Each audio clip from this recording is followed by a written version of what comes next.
Previously said recourse to capital punishment was possible if it was the only way to defend society.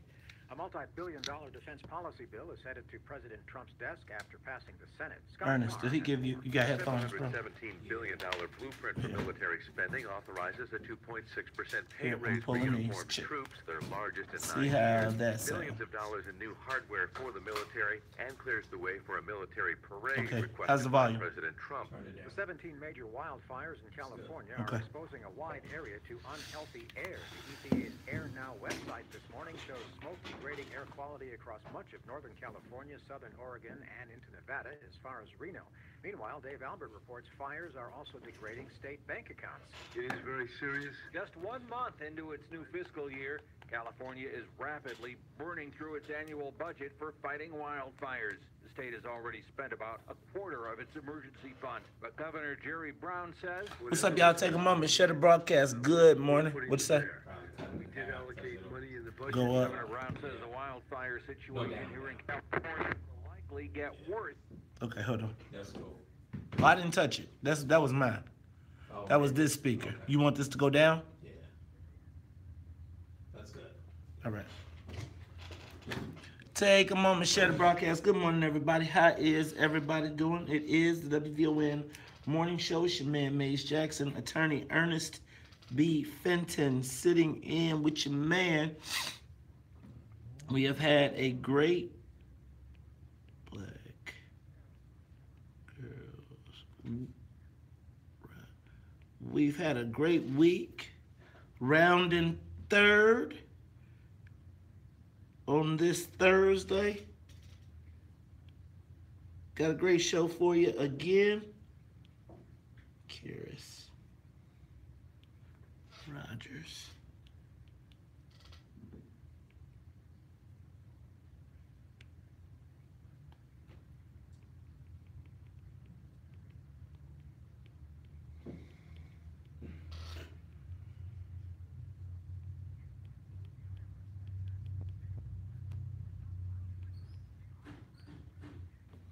Flex my complexion.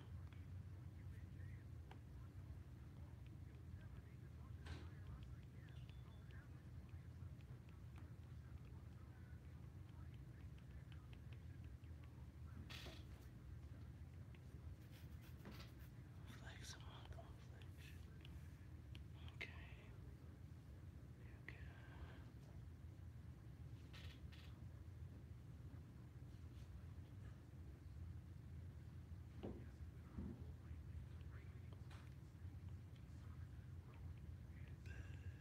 Okay.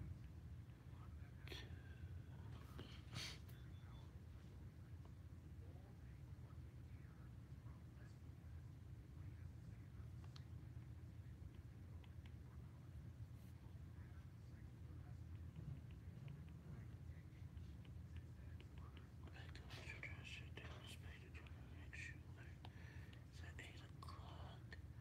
Response. I do this.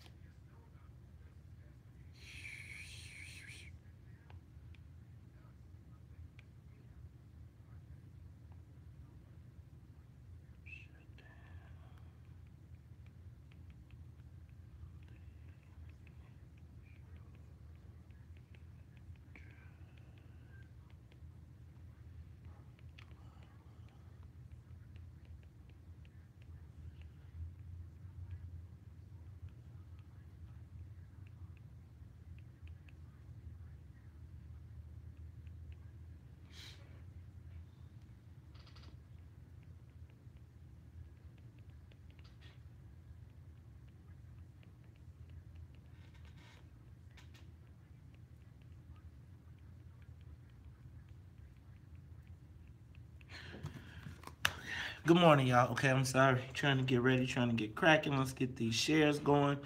You guys look up Karis Rogers. Young lady, we'll be talking to her today from Flexing My Complexion. You know, I talk a lot about our skin tone issues. I told you it has been an issue that probably was a challenge as a younger person. that we would have thought may have gone away, but still is apparently an issue. Well, we're gonna talk. You know, I had it's instead of telling the negative though, we have a story of inspiration of how somebody ties some of the biggest celebrities, including Lupita. All right, can you do me a favor? Take a moment, share the broadcast. Don't only share it on your page, share it in your groups. Put a little message with it. It goes a little bit further than when you just hit share if you take the time to add a message. So take the time, add a message, a personal endorsement. Thank you very much. Thank you very much. What's up to everybody that is rocking with us on YouTube Live, everybody that is watching us on LinkedIn, everyone who is watching us on Google Plus or Twitter. Thank you. Y'all know I'm partial to my Facebook Live because that's the first place I found the ability to go live and tell a story. Did y'all check out that fundraiser, Latino Caucus? I had it a little bit wrong on my page. It was not, New Chicago is not the PAC. New Chicago will be, I bet you they'll be administering that summer gun though in the very near future. DJ Pat exclusive in the building. Attorney Ernest B. Fenton. Attorney, Sir.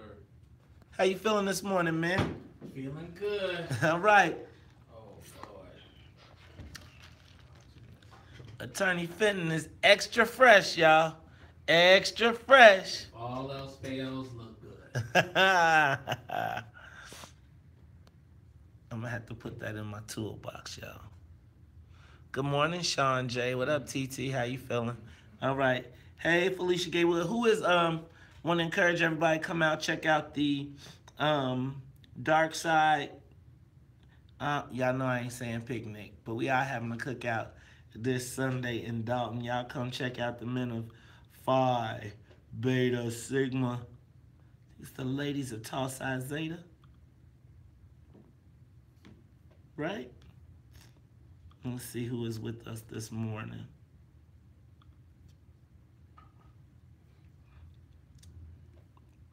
Get that on the page. Oh, she's talking. All right, there's Annette. And back again. Temperatures this morning, right now, starting off with a cloudy 70 in South Shore. It's 70 at Midway and 70 degrees All right, y'all. here at the Talk of Chicago. Let's get it cracking. That's a look at traffic and weather now. I'm Annette Flournoy on the Talk of Chicago, 1690 Hey, WVON. look, man, I'm trying to have this debate at City Club. From the Xfinity Studios at WVON. And no Latinos want to holler at me. Roberto, you up yet? They don't want to do it. Said they done called Luis Gutierrez 11 times. He don't want to debate your boy on the Black-Brown Coalition. What's up? Let's take it to the city stage. City Club Chicago. Hey, y'all, let's get this thing cracking. I ain't had that much coffee, but it's shutdown day. The national media is descending on Chicago today. Hey, y'all, can you please do me a favor? Get ready to take off. Can y'all, good morning, Annette Flournoy. Can y'all make sure Fasten your seatbelt. that when you get on the news camera, that you don't act a plumb fool? Can you please enunciate? Can you please put a good face on Black Chicago today? Because I'm telling y'all, the world is descending. They want to see. The only people that don't know Rom's pants is on fire is Rom. All right, y'all. What's up, Brother Patah? What's up, Felicia Gatewood, Bolingbrook in the house? You see I got my 630, the Brook on Shonda Sunshine. What up, brother? Kang Mufasa Red, Trina Johnson. All right, y'all. We getting ready to get it in. To what you... They're the ones who's coming up, and the world is in their hands. When you teach the children to jump the very best they can. All right. What's up to my beautiful and lovely wife, Commissioner Carrie Steele? Love you, baby. Love you, baby. Love you, baby. Have a great meeting. What up, Cedric? Ced J in the building. What up, Kent Thompson? What up, Howard Trout? Tiger Lily. Brother Edwin Muhammad. Hey, y'all, don't forget, this Saturday, 10 o'clock, 2907 South Wabash. What's in it for the black people? It's not the cookout, it's the meeting. We back on, y'all. Re-energized, ready to crack it. What's up, Kimberly? Come on now, join us, y'all. Wason, Denise, Rhonda. What up, Kimya Noreen? What up, Aunt Tadia?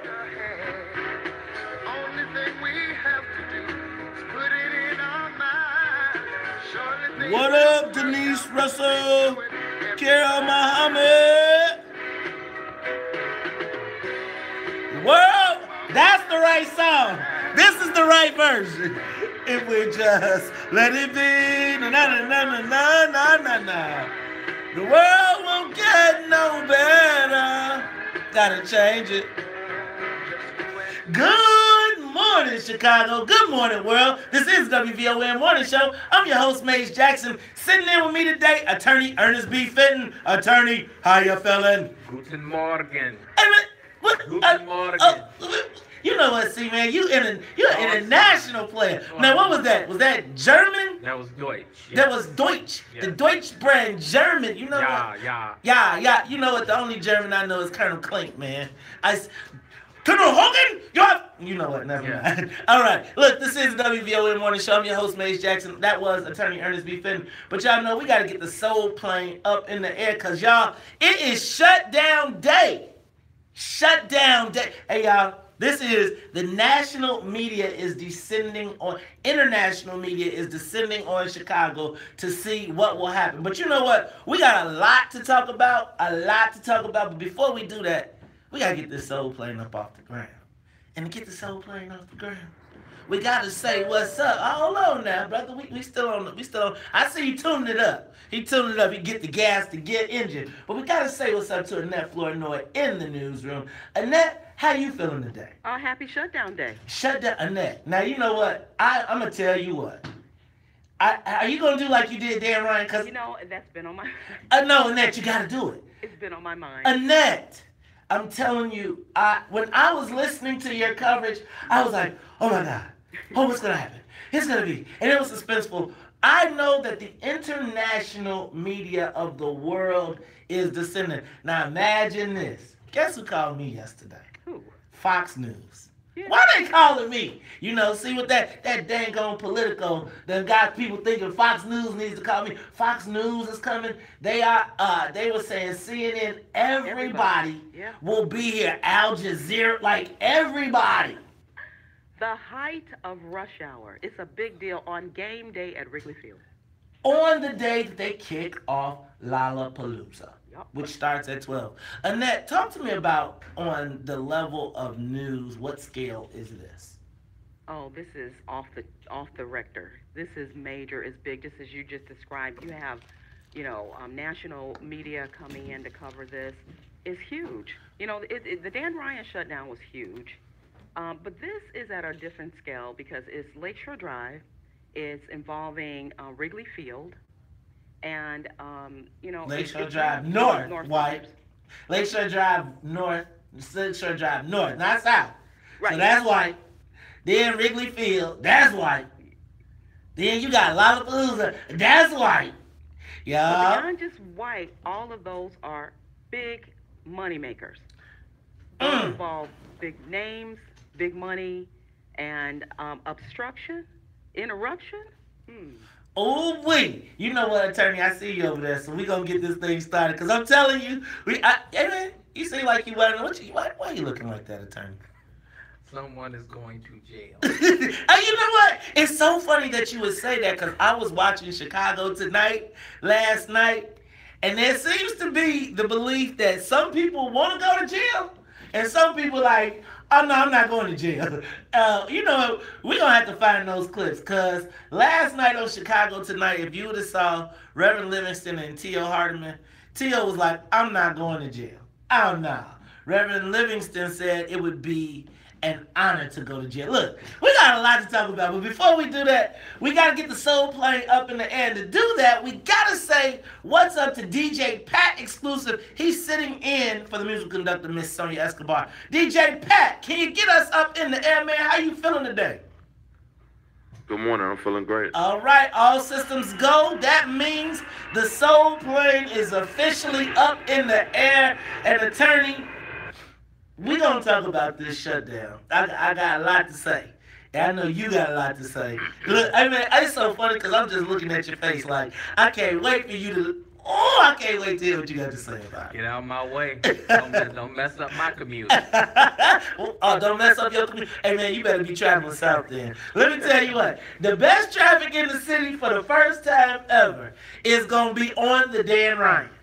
During the weekday, it's like you're going to be like, man, I think you probably could bite the Dan Ryan this weekend today because all eyes in Wrigley Field. But speaking of eyes, did you all see our good friend Willie Wilson back in the news yesterday giving away, what was it, $500 a wop?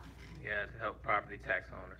Man, $500 a wop. Why does it seem like it's such a problem? You know, now the Illinois Campaign for Political Reform has filed a formal complaint against Willie Wilson for giving away his own damn money. Yep. But has he officially filed to be a candidate? Yes. Okay, so then that's the issue. Okay, why is that the issue, man? He's been doing this. Well, because it's the issue now is because he's not the same Willie Wilson. Now he's Willie Wilson, the candidate.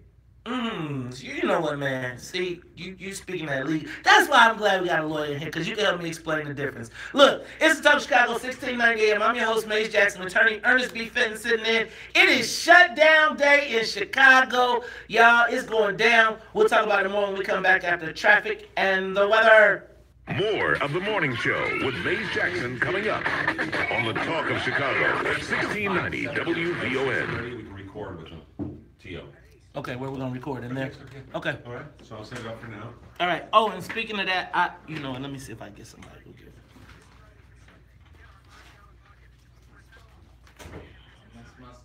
I'm not touching your stuff. No, I'm not touching. Go ahead. Come on, talk while I got you right now. So, Attorney Fenton, because we're not coming back to this till 7.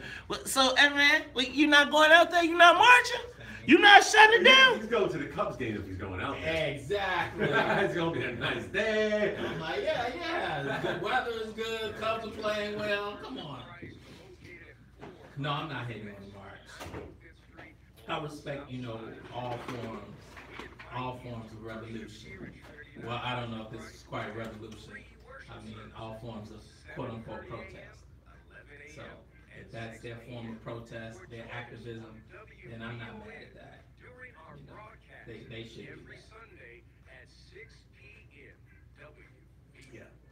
I mean, I would desire that the resources and that the efforts be directed somewhere else, but I am not the one, who has put this together, nor do I have a voice in it. So, like, who am I to say what someone does with respect to their activism? Only to the extent that I think I would believe that it was counterproductive. So this is not a counterproductive form of activism. So then any form of activism is good activism. Again, though, I would only desire that we elevate, our various forms of activism. But I'm learning to grow up, and in my growth and maturity, I'm learning to appreciate, everyone in their efforts because they all come together to form one. That's a good way to look at it. So I guess I might go out there. I don't know if I'm gonna go out as a marcher or as a person that is going to try and get coverage and to try and provide on the ground, like a different perspective, right? But I'm not hating on the march. I do believe that the shutdown will become a point of leverage, and I do think that it will get those brothers to the table. What they want from the table, I'm not sure. So I want to know, how do we measure success? And I guess what I appreciate more, and I know people are going to say I'm bogus for this, but what I do appreciate more is the fact that if it is going to happen, that the leadership is being taken by black people. And new faces. Well, they're not absolutely new, but sort of like a new face. Yeah. You know, it's not the same contingency. I'm always leery to make a white guy the face of a black movement or a black issue. Can be an ally, but not the... Here we go. Here we go again. Got to have a real good time. Play me. Some friends of mine.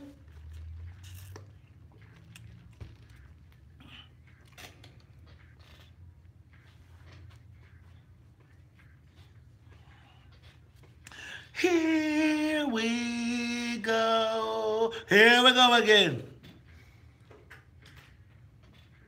Here we go again. Right now.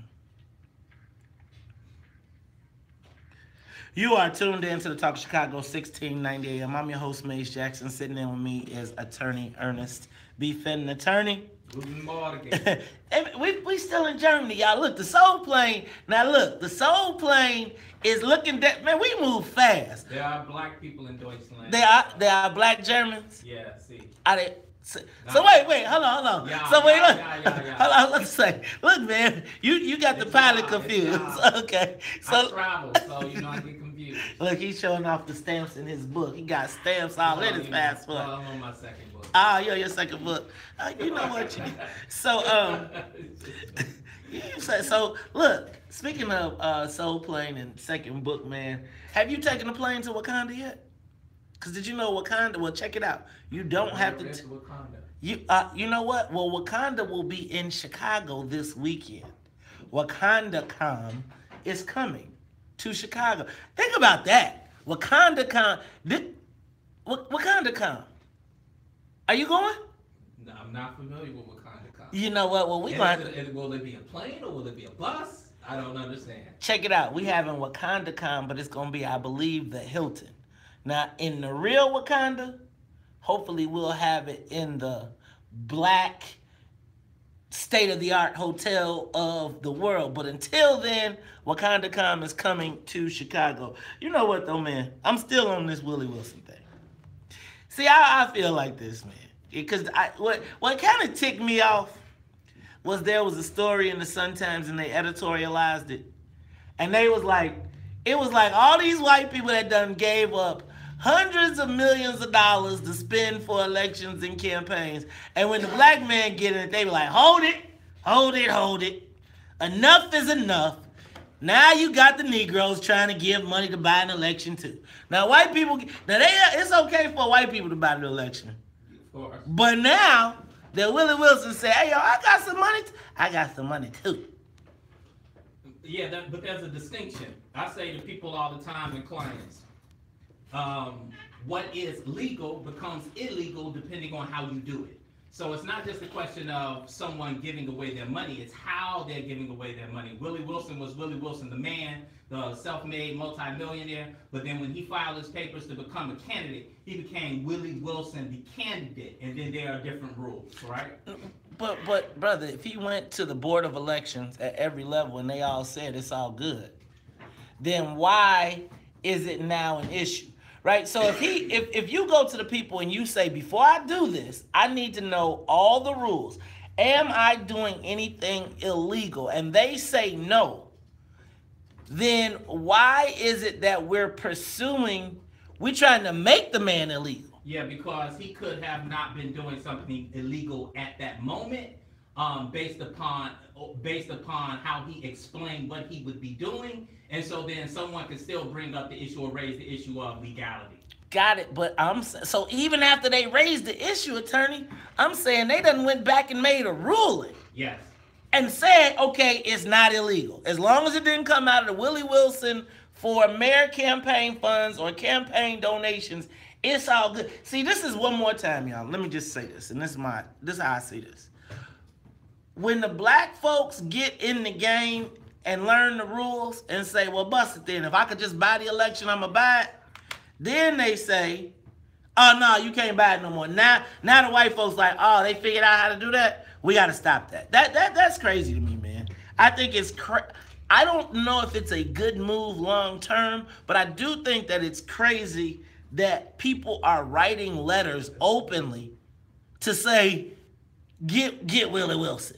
Could you invest? Like, who does that? That's like, you just don't write letters and call the feds and say, could you start an investigation? If somebody did that to an alderman, they would be like, they wouldn't want to even talk to that person. They'd be like, did you call the feds? Like, you call, wait. That's against the code. Yeah. But they do that. That's how they act, though. That's I mean, and it happens all across, various areas of the law. So that's an entirely different conversation about how others, the majority, play the game, and how they utilize the law to intimidate and to harass, quote unquote, black folk and poor folk who can't defend themselves. That's what this is. Okay, dang. That's Attorney Ernest B. Fenton, y'all, that's in the background talking about that, letting us understand why this is happening this way. Hey, man, did you hear about the state rep that resigned for naked catfishing? No. You didn't hear about him? No. Well, apparently, brother, there is a state representative. Representative Nick Sauer, he's from, I think, North Barrington or something, Republican. Right. But he resigned for naked catfishing. Ridiculous. Freedom of expression. Well, you know what? But not like he was throwing his rod in the water like that naked catfishing. It was more like he had nude pictures of his girlfriend, his ex-girlfriend, posted them on Instagram to lure men into commenting and making lewd comments so he could interact with them. What's wrong with white people sometimes, man? I like naked catfishing, man. Naked catfishing. Nick Sauer, I'm glad you stepped down, though, man. I'm gonna tell you. All right, you know what, Attorney Fenton, this one I think I'm glad we got you here for. Help me understand. When are they gonna do something? Either they need to charge Dorothy Brown and get off the pot. It's like they have been leaking negative stories about her and the feds for like at least, at least 10 years. And nothing, she got her phone back. She will tell you, I got my phone back. How long do they get to keep harassing people like this? They can harass you forever. Once again, this is another conversation. It's a worthwhile conversation. It's how the judicial system works. It's how the legislature works, and the people and the powers that be who are elected officials, they will use the law and those institutions to harass, intimidate, wrongfully convict, and they pick and choose who they desire to go after. I just think that, and I'm not, please be clear, I am not asking them to do anything to Dorothy Brown, but I feel like every time she raise up and is about to do something, the next thing you see is here come another story in the paper. I feel like sometimes I feel like these papers and they maliciously go after people with their stories.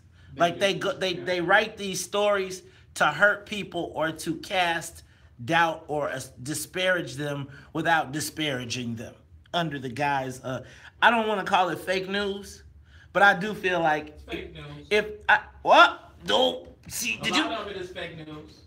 A lot of people, let me tell you, the media makes up stuff.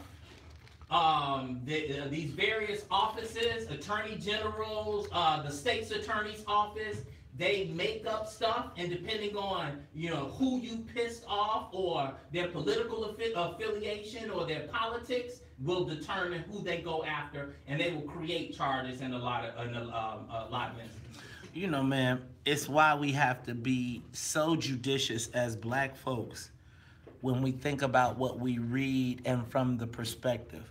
I just think, man, it is, the Dorothy Brown thing is just really starting to irritate me because I just feel like do something or stop doing something, but don't report no more. I had heard that in some time in her phone somewhere, stop it.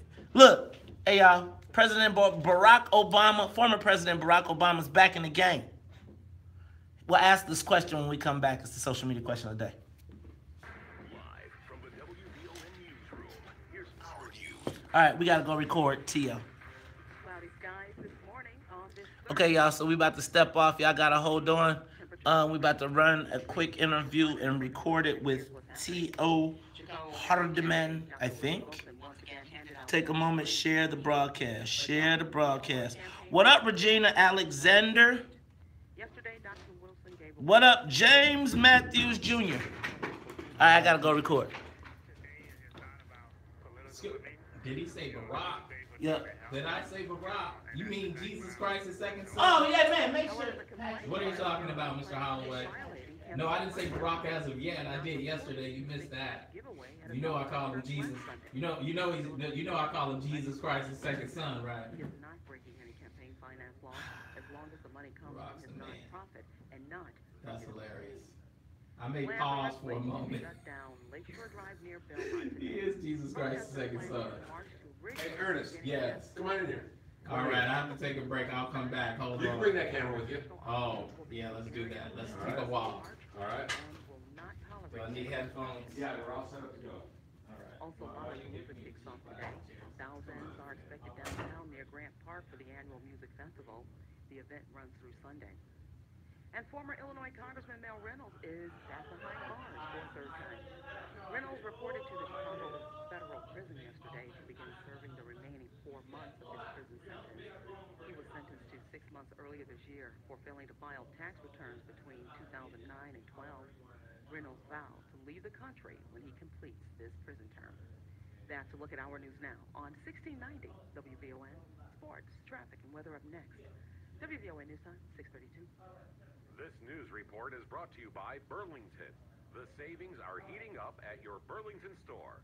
Save on swimsuits, shorts, tees, activewear, dresses, and sandals for everyone. Plus, find summer's hottest fashion. Some styles on clearance now. Get more summer for less at Burlington. Style for everyone. Good morning, everyone. Sunny Beach, WVON Sports. In his return to the National League, Cubs starter Cole Hamels made his presence known early, giving up 100 run on 3 hits. He struck out 9, walked 2. In his debut, he shut down the Pittsburgh Pirates 9-2. On the south side, Alex Gordon hit a 2-run homer, a 2-run double to help the Kansas City Royals beat the Chicago White Sox 10-5 for their 6th loss in 7 games. On to the WNBA, 2 games on tap. Connecticut over New York, 92-77. It was Phoenix down in Las Vegas, 104-93. Coming up later tonight, kickoff time 7 o'clock at Canton, Ohio, and the Baltimore Ravens and the Bears will be getting it on this preseason Hall of Fame game. And one of the new rule changes will be the players will get a 15-yard penalty on defense if they lower their helmets. Defensive coach Dick Benson. Everything to improve the safety of the game is good. I really do.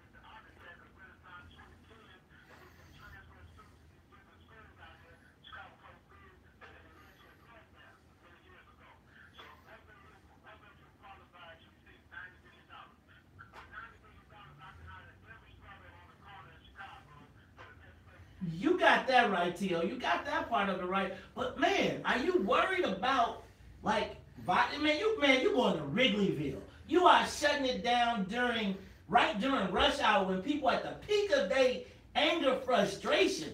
Are you concerned about there being violence? Because I saw the police said they not tolerating nothing.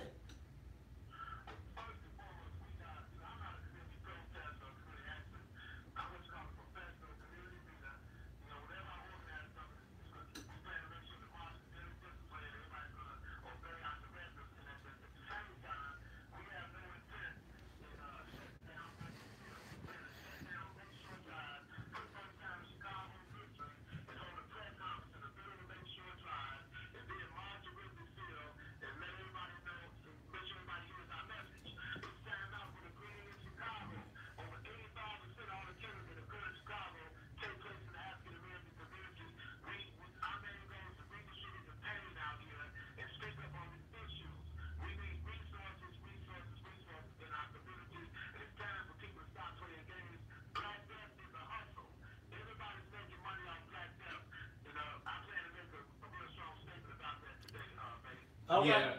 How are you? This is Attorney Ernest Fenton. Question for you. I'm hearing you saying redistribute the pain.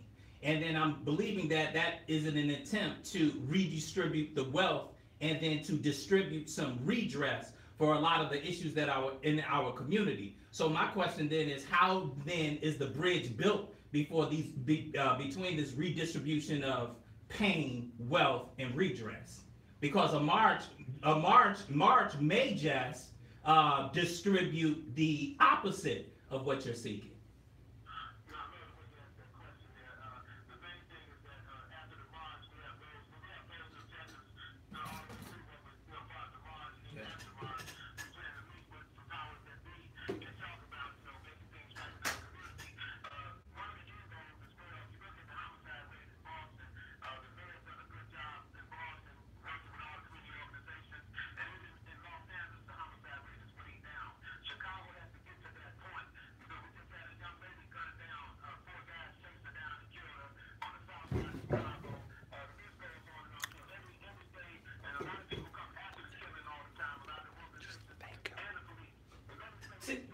Tio, I gotta stop you because we gotta go to traffic and weather. But look, man, I want you to call me back and let us know. I want you to get tired of the details on where people are meeting up, the buses, everything. Tio, thank you, and we'll look forward to seeing you on Lakeshore Drive today. Chicago, it's shutdown day. All right, go, sir. Yeah. All right, y'all. Hey, Tio. All right, y'all, we coming back to go live now. That's recorded. Now, if you want to hear what Tio was saying, you got to tune in, right? You got to tune in. All right, people.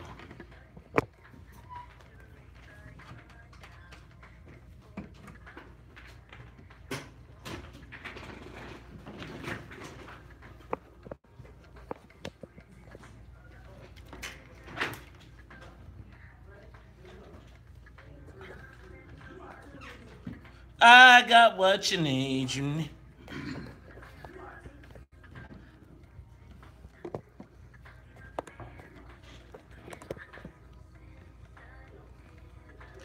are tuned in to the Talk of Chicago 1690 AM. I'm your host, Maze Jackson. Sitting in with me is Attorney Ernest B. Fenton. Attorney Fenton, seems like everybody's favorite black man is back in the game. That's right.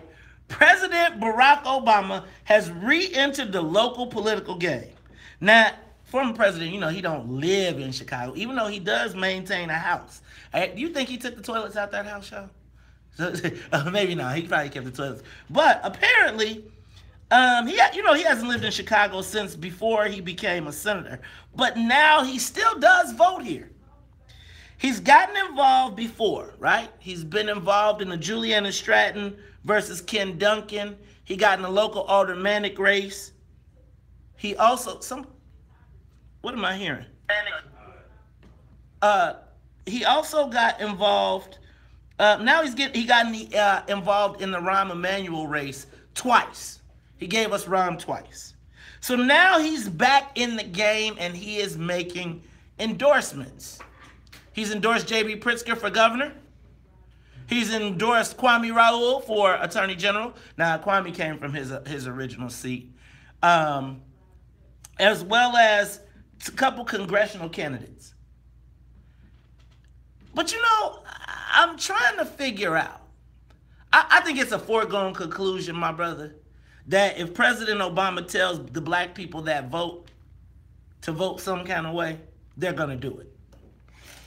But I would like to say I don't know, but y'all know how it go. President Obama, he gonna get his amazing grace. He gonna start saying, y'all gonna be like, that's my president. He said vote for Hillary. Man, and black people who voted for Hillary. They were going to vote for Hillary anyway. All the ones who voted for Hillary. I don't think maybe he 5%, 10%. I think the real question is not who President Obama says vote for, because in 9 out of 10 instances, black folk were going to be aligned with those people in most instances anyway, unless it's black on black. So that's a rare occasion. I think the real issue is when President Obama says vote, will people who would not have otherwise voted go vote? Right. That is the social media question of the day. Oh, I stole No. It's all good. It's all good. Because I agree with you, Attorney Fenton. I think that I think that it's a foregone conclusion that black people will vote Democrat. But I think what we saw in this Hillary Clinton past election with Hillary Clinton is black folks are not getting their return on investment from the party. And so where President Obama inspired uninspired voters to come out, I think that is what is needed in Illinois for this upcoming gubernatorial race.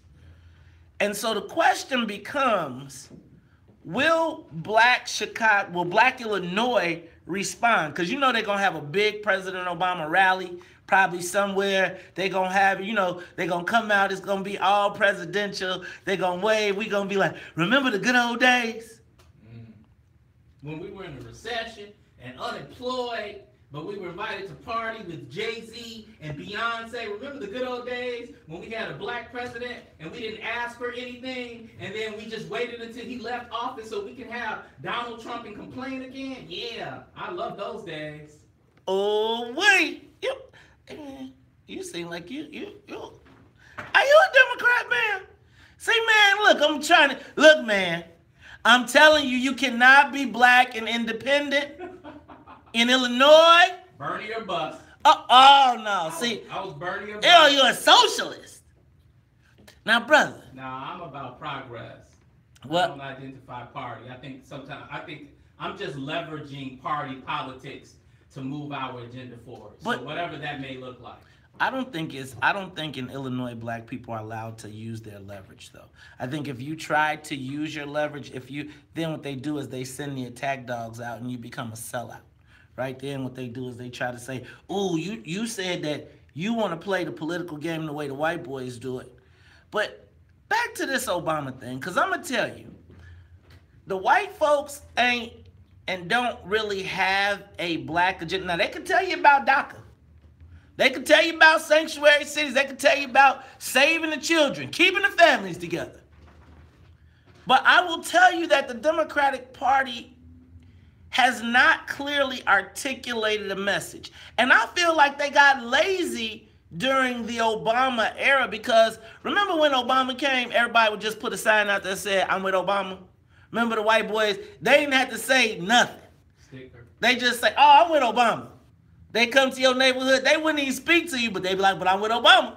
They got a black pass. We were passing out black cards to anyone who said I'm with Obama. Exactly. And so I feel like they like, let's pull the old rabbit out the bag. And I think that they're going to get 95% of the black folks. But will President Obama does he still inspire people? Does he still inspire black voters? Like, not the people in the game, but those people who, when you would put out the Republicans are coming.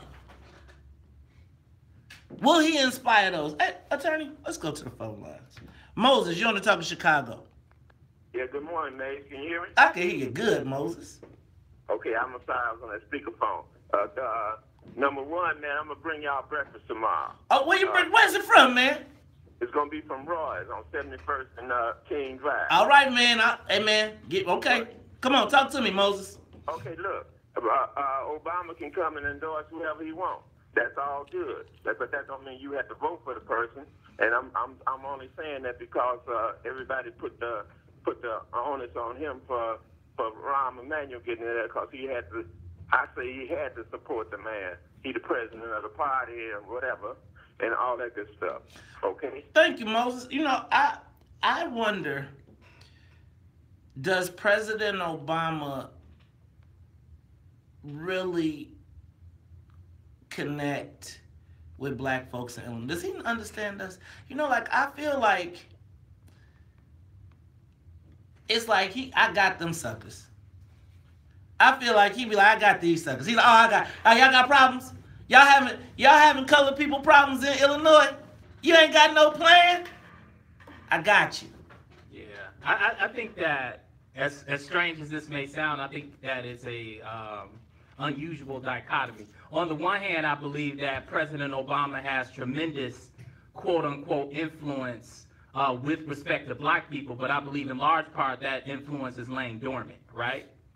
And then on the other hand, I believe that he has no influence. So, but he has no, he doesn't have the influence he could potentially have. So relatively speaking, he has no influence. So it can go either way. So a lot of the luster that he had in the beginning that caused us to go out to vote for him, it was lost. It was lost in the shuffle. But I believe he could regain it, and he probably will at some stage. Do you think that he talked to JB? Oh, for sure. No, but do you think he talked to JB and say, man, what you mean about the what do he call us, the safest Negro? What did he say? What kind of Negro did he say? He said, the African American. Do you think he talked that? Do you think he talked that out? Or something like that. What did he call us? He said, the least offensive.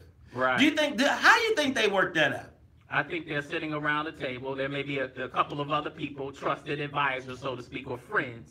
And then casually he'll say, hey, yeah, I see all of that in the media. I mean, what do you think about that? I mean, what's your take? I heard what you said, and to see what he has to say, just so that he can say, yeah, trust me. You know what? I think, y'all, we should ask, when the black folks, when the president comes, we should ask him what black issues has he discussed with J.B. Pritzker. Because the other thing I was wondering, where has been our gubernatorial, I feel like Governor Round got burnt on the last one. On the Dan Ryan, he was like, look, man, I'm just trying to make a safe walk. But I want to know, where is Governor Rauner on this march, on this shutdown? Where is J.B. Pritzker? Where are our black elected officials? Where are they at on all of this that's happening? I mean, Chicago is about to be the epicenter of black issues today around the world. Where are our elected officials in this? It's Talk Chicago 1690. We'll be back after traffic and the weather. More of the morning show with Maze Jackson coming up on the Talk of Chicago 1690 WVON. So you gotta ask, is everybody just gonna stay away? Former President Obama, are they gonna leave? A public step. All of that to, seriously. So there's no black elected official that's gonna speak, that's gonna be at the march. Who will be at the march with the people? Do you think anybody will go? No. It's too much money to play with. Yeah, you. So I took that. It's only 4.5 minutes long. Okay. I took the part about where you Good. control traffic and weather out of it, so it'll have a nice ending where you thank Tio, and then you can just pick right It's up. too much money that you're playing with when you're talking about shutting down traffic downtown Chicago during the weekday, Lakeshore Drive with major events happening. It's just too much money. So as an elected official, although, you can understand the incentive or the inspiration behind, activism generally to support a shutdown of Lakeshore Drive during rush hour on a weekday is just too much. It's too much money. And I'm sure any elected official, even black, no matter how they may feel about it, to come out to support a march that's going to cost business owners in the city of Chicago tens of millions of dollars, just cannot do that. When there are quote-unquote alternative ways to get the same point across, which I'd imagine most of them will say. It's like, oh, although I sympathize, with their cause, then I cannot necessarily support the effort to support their cause. And, that's understandable. But it's also understandable on the other side. Sometimes you have to do very extreme things to get your point across. So if they feel the people who have organized this and those who go out to the march, if they feel like this is the best way to get their point across, or most effective way, then that's what it is. Good morning. I think my wife was on the line and she left. Huh? Oh. Speaking there. What's up, y'all? Take a moment, share the broadcast. Who's rocking with us this morning? What's up, Hassan? What up, Patah? What up, Sharon? What up, Tamiko? What up, James? What up, Patrice? You know what, I'm going to do it this way. No, I can't. All right, what up, Alvin? What up, Quasi? What up, Raymond? What up? Yeah, that's how Share. democracy works, you know. That's the whole point and purpose of the executive, legislative, What up, M. Wade? branches, and What up, Alvin? two sides of things. It's the pull and tug that allows democracy. What to up, work. Patricia Neal? What up, Raymond Hubbard? Sharon Ugochi? What up, Oscar Ortiz? What up, Cheryl McGill? What up, Howard Trout? Yes, ma'am. James Matthews. Mays volume. So y'all, part of the reason that I didn't give you the volume in the interview is so that you'll pay attention during the interview. You get the behind the scenes. Remember, behind the scenes. We still got the on air. So you'll be able to hear what T.O. had to say. We'll also be talking to Greg Livingston. It is Shutdown Day. Can y'all take a moment, share the broadcast, and not only share the broadcast, put it in a group.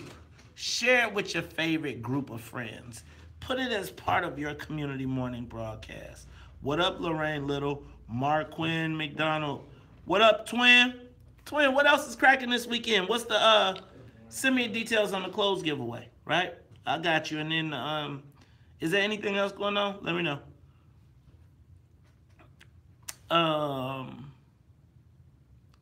Let me see. Marquin, we appreciate you all coming in the other day. Thank you very much. Brother Patah, Hassan, Patrice, M. Wade. What else is happening, folks? What up, Sharon Ugoche? What up, Diana Nesbitt? Most important, we all need to. Anthony Travis. We all need to have effective Tamiko. protests in our own lives. Patah. We need Patrice. personal activism. I think that now we're in a, and it's necessary because of what is occurring. But now, a bunch of protests and organizations and different things, outrage being directed outwardly. But then the question begs for me is like, what are we doing for and with ourselves and our families? I'm the Magnificent. So we need some personal About to go live. We're live. activism. You are tuned in to the Talk of Chicago 1690 AM. I'm your host, Mace Jackson. Sitting there with me is attorney Ernest B. Fenton. Guten Morgen. Attorney Fenton, we are asking the social media question of the day.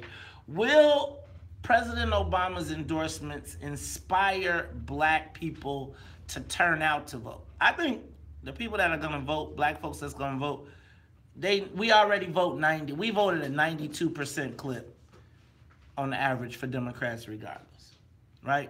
And like I tell people all the time, I'm a Democrat. You cannot be black in Illinois and really not be a Democrat, right? Oh, yes, you can. No, you can't. Oh, yes, I can. No, you can't. Oh, yes, I No, can. you can't.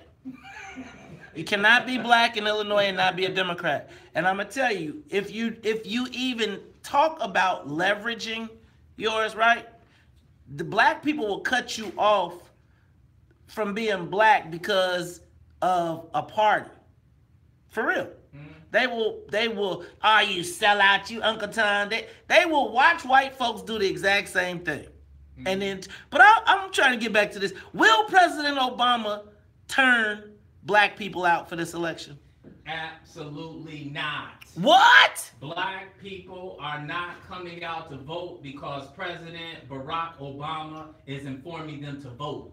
Because the inspiration, the enthusiasm that launched Barack Obama to President Barack Obama has been lost because people are losing for real in their everyday lives. And how do I know it? Because I talk to those people on a daily basis. That's what I do. But man, I'm telling you. It's hard to You vote don't when get- you're hungry. You- It's hard to get up and vote when you're That's scared. that's why when they play that, that's when he gonna come out. I'm telling you, he gonna sing. He gonna sing. You never heard, like he play Amazing Grace. Come on, Jay-Z. How sweet. Beyonce. Let's go, Beyonce. I'm telling you, they gonna have a big old concert. We gonna see him in the skybox. Look, I'm telling you, this what's gonna happen. President Obama, Michelle Obama, they are gonna come to Chicago on August 10th for the Jay-Z Beyonce concert. They're gonna get them some seats. They're gonna have a skybox. Right. They're gonna see. He'll be rapping along to the No, cause right. But then he gonna have a rally, and this is what he gonna sing. See, like him? He gonna have y'all singing. And y'all gonna march and President Obama, and we ain't gonna ask nothing about no black issues. We ain't gonna ask nothing about no black issues. We just gonna be like, that's my president. Y'all remember when he made us so proud? But will he turn people out? Let's go to the phones. Ron, will President Obama turn black people out in Chicago? You know, I want to agree with Attorney Fenton, and I'm just going to hope that black people have some respect for themselves or some conscience, and they won't. And last thing before I go, Mays, see, first of all, we need to understand, the call of Moses said that he had to endorse Ron because he's the president of the party. Ron was not running against an opposing person from another party. So we got to get facts straight. So don't rationalize some of the things that he does. He didn't have to endorse. He could stay out of local politics. So again, see, we got to understand politics. So he endorsed somebody that did nothing for black people, and black people shouldn't be inspired. Have a good day, guys. Thanks, Ron. I just feel like this, Attorney Fenton. I got respect for President Obama, but I feel like, like Chicago right now, black folks are in the streets literally. And we are hearing nothing from any of the people that are going to purport to lead our state. And if President Obama sent that, I want him to tell us, what did he talk to JB about for black people? What did he talk to Bruce Rauner about for black people? And what made him make the decision? What did he talk to Kwame about? What did he talk to Erica Harold about? What did he talk to these people about for black people that we should be inspired? I don't want to know what Barack Obama had a conversation about with any of them, to the extent that his silence already tells me what he's talking about. Sometimes silence is the loudest words ever spoken. So don't ask, just listen. But I'm not hearing nothing, Attorney. That's my point. Don't ask, just listen. Dang, see how you did that right there? See how you did that? I was like, but I don't hear nobody saying nothing. Then you was like, don't ask, just listen. He's saying nothing because there is nothing. And I'm not knocking Barack Obama. Much respect to Barack Obama. He's the best we have. But he ran on gun laws and taking the guns off the streets. All right, look, we got to talk to Greg Livingston and T.O. Hardeman when we come back after traffic and the weather. We'll continue this conversation. Sorry, bro, I was trying to get the thing in over the break and get out at 30. All right, hey y'all. So you say he ain't said nothing. Clouds turning sunny as temperature. Why is he still the incredible? Is it still the what? You know what? He's not the incredible. He is, because he's the best we got, right? But a lot of people are waking up to what is occurring, and it's not a knock on Barack Obama, and that's also what fractures us as a community. Anytime we have any words or any conversation that even implies that we have an issue with Barack Obama or him doing something quote unquote wrong, then people have some type of gravitas, some external response to that, right? But that's not the issue. The real issue is the real issue is that he, as our leader, professed leader, as our elected leader, is not coming to address the issues that we need addressed most in our community, especially when he ran a campaign based upon safety in black communities, and then there's silence. And those silence are his words. So there's no need to ask. I think we're wasting time trying to ask what you think. All we have to do is listen to the silence. Dang. See that? That's the attorney talking about. I was like, but I just don't hear him. He was like, you ain't listening to the silence, fool. Right? He like, listen, if you ain't hearing nothing, then you ain't getting nothing. See what I'm telling you?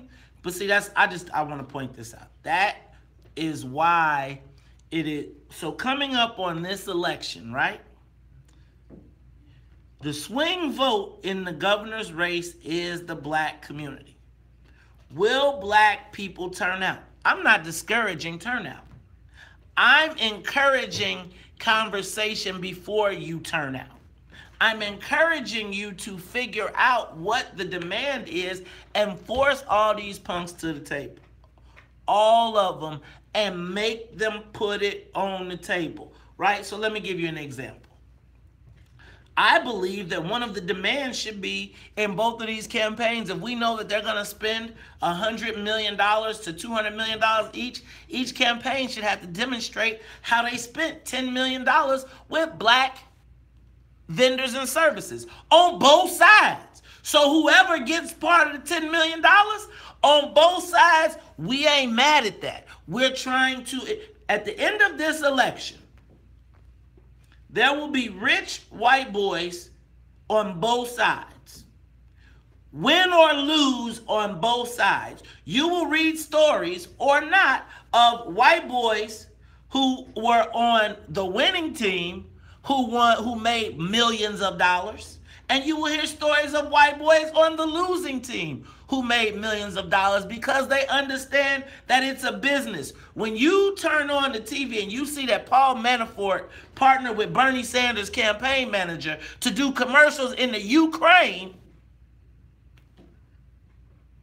because it's a business. It's y'all running around here talking about, you stand up and be self-righteous. Let me tell y'all what. Right now, so I'm going to give you an example. So I'm been looking at these D2s. So I'm looking at the JB D2s.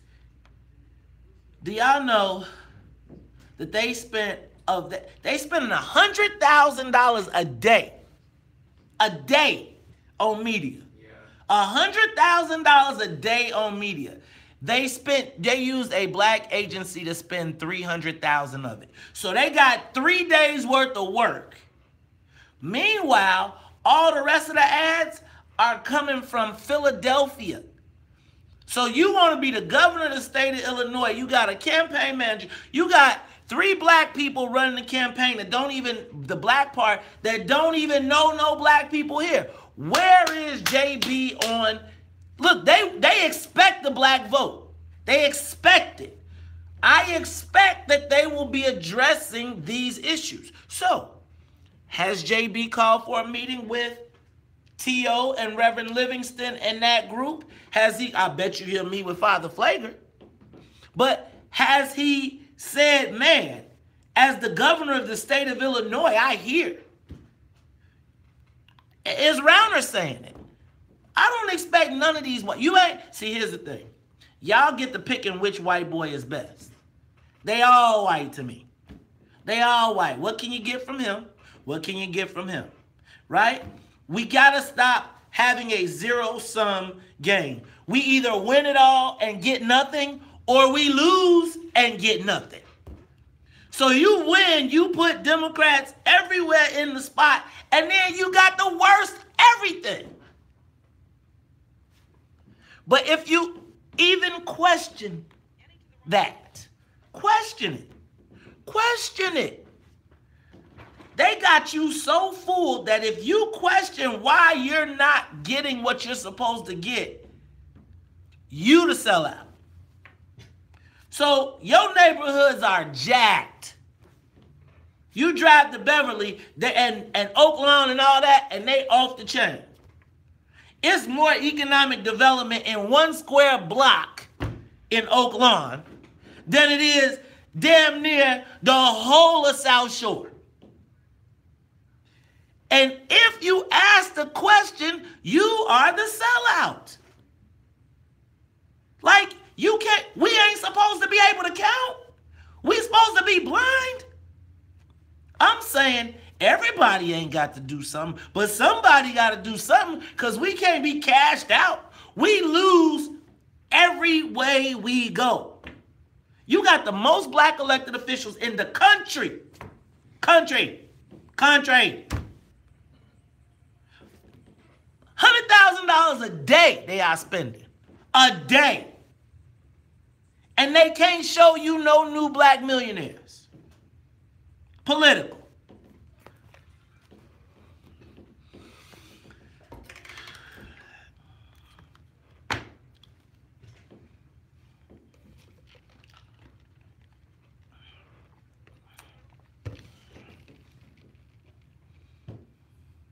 Here it is, a groove, slightly transformed.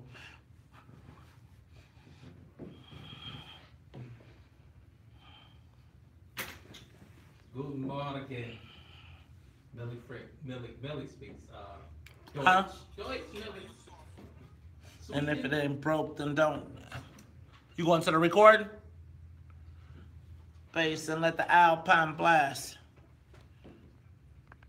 I'm your host, Maze Jackson. Sitting in with me today is attorney Ernest B. Finn in Chicago. I've been telling you all day, it is shutdown day. Shutdown day. I'm telling you, if you are going to the Cubs game, if you are on the North Lakeshore Drive, if you are going to Lollapalooza, don't try it, because we are shutting it down. And on the live line to tell us the details about what we should expect today is Chicago, Illinois' very own T.O. Hardiman. T.O., what's up, my man? Hey, good to be back on your show, Brother Maze. What? Okay. Hey, T.O., so, man, you all are, hey, man, it's really happening. You all are shutting down, y'all are shutting it down. You're shutting down Lakeshore Drive. You are shutting down Wrigley Field. What can we expect today, man? Well, mainly we're out there to redistribute the pain here in Chicago. There's been no economic development on the south, east, and west side of Chicago. Violence, we had over 300 homicides so far this year. 1,400 people shot. And, the story continues. We got police-involved shootings. There needs to be more de-escalation training with the police department. We need to organize and unify together in order to reduce the homicide rate. Over the last 30 years in Chicago, we've had 500 or more homicides in Chicago. It's time to, really get them numbers down. And secondly, the face of violence prevention is 5 white men in Chicago receiving millions and millions of dollars. Arnie Duncan's receiving $90 million. And Arnie Duncan is the architect of Renaissance 2010, in which they transfer students to these different schools out here, Chicago public schools, and it led to a bloodbath many years ago. So what makes him qualified to receive $90 million? With $90 million, I can hire every brother on the corner in Chicago for the next 30 years. You got that right, T.O. You got that part of it right. But, man, are you worried about, you're going to Wrigleyville. You are shutting it down during rush hour when people at the peak of their anger, frustration. Are you concerned about there being violence? Because I saw the police said they not tolerating nothing. Well, first and foremost, we are, I'm not a community protester or a community activist. I'm what's called a professional community leader. Whenever I organize something, we plan to make sure the march is very disciplined. Everybody's going to obey our directives. And at the same time, we have no intent in shutting down Wrigley Field. We plan to shut down Lakeshore Drive for the first time in Chicago's history and hold a press conference in the middle of Lakeshore Drive and then march to Wrigley Field and let everybody know and make sure everybody hears our message. It's time out for the bleeding in Chicago. Over 85% of all the killings that occur in Chicago take place in the African-American community. Our main goal is to redistribute the pain out here and speak up on these issues. We need resources in our community. And it's time for people to stop playing games. Black Death is a hustle. Everybody's making money off Black Death. And I plan to make a real strong statement about that today, May. Yeah. How are you? This is Attorney Ernest Benson. Question for you. I'm hearing you saying redistribute the pain, and then I'm believing that is an attempt to redistribute the wealth and then to distribute some redress for a lot of the issues that are in our community. So my question then is, how then is the bridge built before between this redistribution of pain, wealth, and redress. Because a march may just distribute the opposite of what you're seeking. Now, I love the way you asked that question there. The main thing is that after the march, we have goals. But we have goals and objectives all the way. Got less than a minute. The march, and even after the march, we plan to meet with some powers that be and talk about, making things right in our community. One of the end goals as well, if you look at the homicide rate in Boston, the mayor's done a good job in Boston working with all the community organizations, and even in Los Angeles, the homicide rate is way down. Chicago has to get to that point. We just had a young lady gunned down. 4 guys chased her down and killed her on the south side of Chicago. The list goes on and on. Every day, and a lot of people 10, 9, 8, 7, 6, 5, 4. And let me say this. Tio, I gotta stop you. Tio, thank you, and we'll look forward to seeing you on Lakeshore Drive today. Now, next up on the live line, ladies and gentlemen, we have the Reverend Gregory Livingston. Reverend Livingston, how you feeling this morning, man? It's a big day today. Dr. Mays, you got that right, Doc. It's a big day. Hey, man. Hey, Reverend Livingston, can I tell you something? Can I give you a true confession? What? True confession is I was kind of feeling a little suspect about this march when you all first planned it. When you first, I said that there was a battle to be the king of Chicago. But I'm going to tell you what. Brother, I have been getting calls from international press around the world asking me, can we come? Can we interview? Do we have people? Reverend Livingston, you all are on the brink of doing something historic. Talk to me about how do people get involved if they want to participate today? Just a couple of things. One, the historic part, the great Frederick Douglass said, power concedes nothing without a demand. So in order to make our demands, we have to create leverage. But we can't ask the oppressor to give us leverage, but we have the power to turn nothing into something. So that's part of it right there. Secondly, people on the west side could go to 1256 North Waller, Waller, that's Greater St. John Bible Church, and they can get buses there at 2:30. And then on the south side, 69th and Lafayette, the McDonald's, buses 2:30 p.m. So, we're going out here to create leverage. We see what the holes and the needs and the deserts are in our communities, and we know why they're there. We understand the intentional segregation in Chicago, and we're going to make a difference. But the truth of the matter is, it's people that create policy. And so if you want to change policy, either the policymakers change or you change the policymakers. Okay, now, Reverend Livingston, I was watching some of the coverage, and last night I saw you in Chicago tonight, and you said that it would be an honor to be arrested. And then I heard that Eddie Johnson said that they would not tolerate any illegal activity. But you all are not working with the mayor's office, so is this march legal? Are you worried about getting arrested? Well, I'm glad he said that, because then they're going to do exactly what we want them to do. Because of the tradition of Dr. King and Gandhi and Apostle Paul and Jesus and Alexander Solzhenitsyn, it is not a requirement to be arrested to go to jail to be part of this march. But for those that do, we volunteer ourselves to do that, because once we fill the jails, what do they do with the rest of us? Again, we're creating leverage here because they don't respect us. And power is indiscriminate. Power respects power, regardless of your color, your pedigree. If you have power, so leverage is power. And our committee said, give me a lever and I can move the world. Good, sir. How are you? This is Attorney Fenton. So, hey, Counsel, how you doing, man? Long time. I'm very good, very good. So I'm hearing the power, and I understand the concept of the power and utilizing power as leverage. But the question then becomes, how does this march amass the power, or sort of how does it represent power, and then how is this power activated? Because sometimes I believe, well, not sometimes, and I know it's for certain, we have power, but we're not activating that power. So tell me the translation between those two things: the march, the power, and the activation. Sure, the absence of power, even dormant power. What has to happen, biology teaches us that mutation requires irritation. And change is all about power in order for change to transmogrify to transform. And so we have to irritate in order to get some change here. And for me, Counselor, you know, Chicago is one body. And when one part of the body is sick, and if you choose to neglect and ignore that, it's going to affect the other areas of the body. And so the body right now is crying, is complaining on the south and west sides and the challenge areas. And there's another side that's getting better treatment.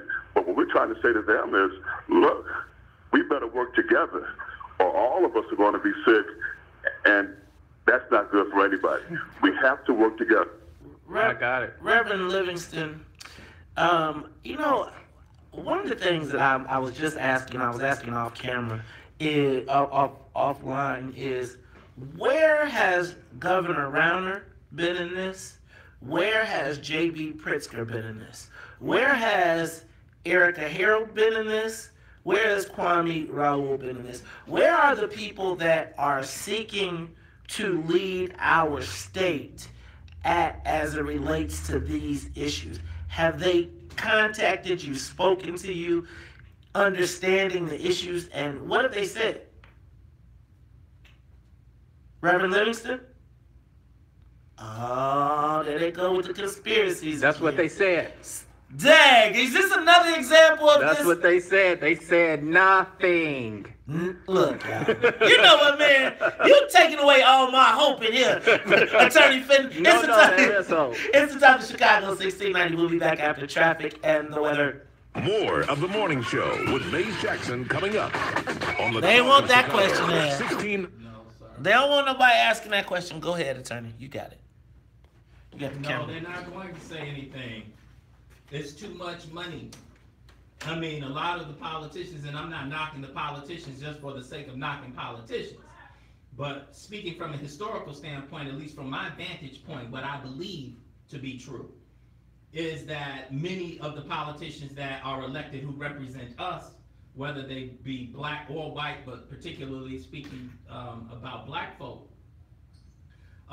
behind the scenes, they are fed and they are directed by powers that be that don't look like black folk, because they're receiving a lot of their resources, their monies, and their opportunities outside of their office from white folk who live out north, from the political powers that be who do not represent our communities. So to go against those people who in fact are directing many of us being elected officials in our community, they can't do it. It's too much money.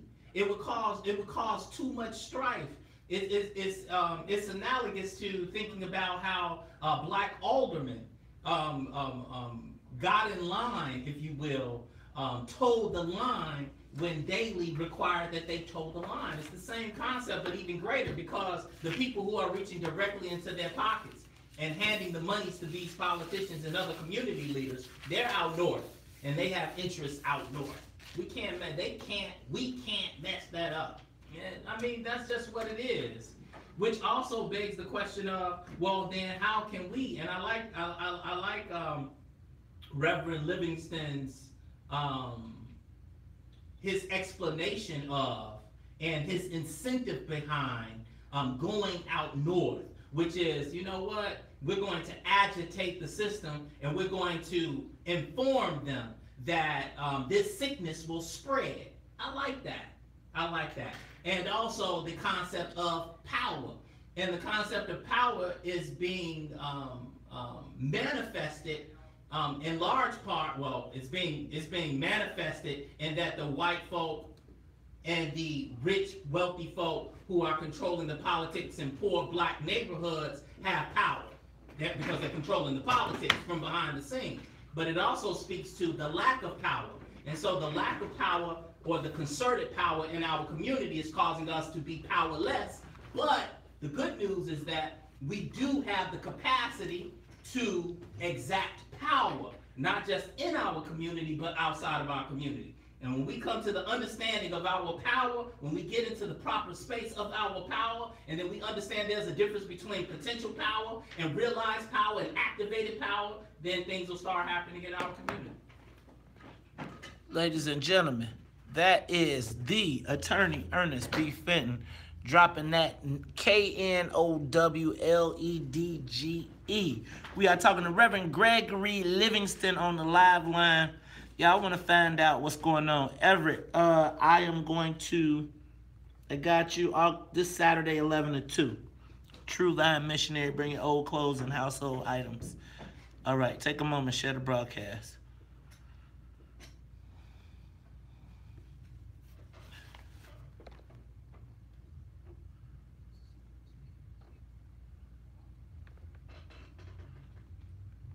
Same thing for you?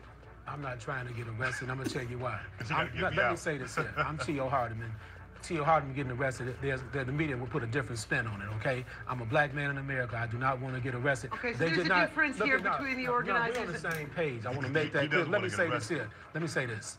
They did not arrest Father Flagrant, anybody on the Dan Ryan, so they shouldn't even think about arresting black organizers that are organizing a peaceful demonstration in Chicago to bring attention to all the issues here that we're talking about right now.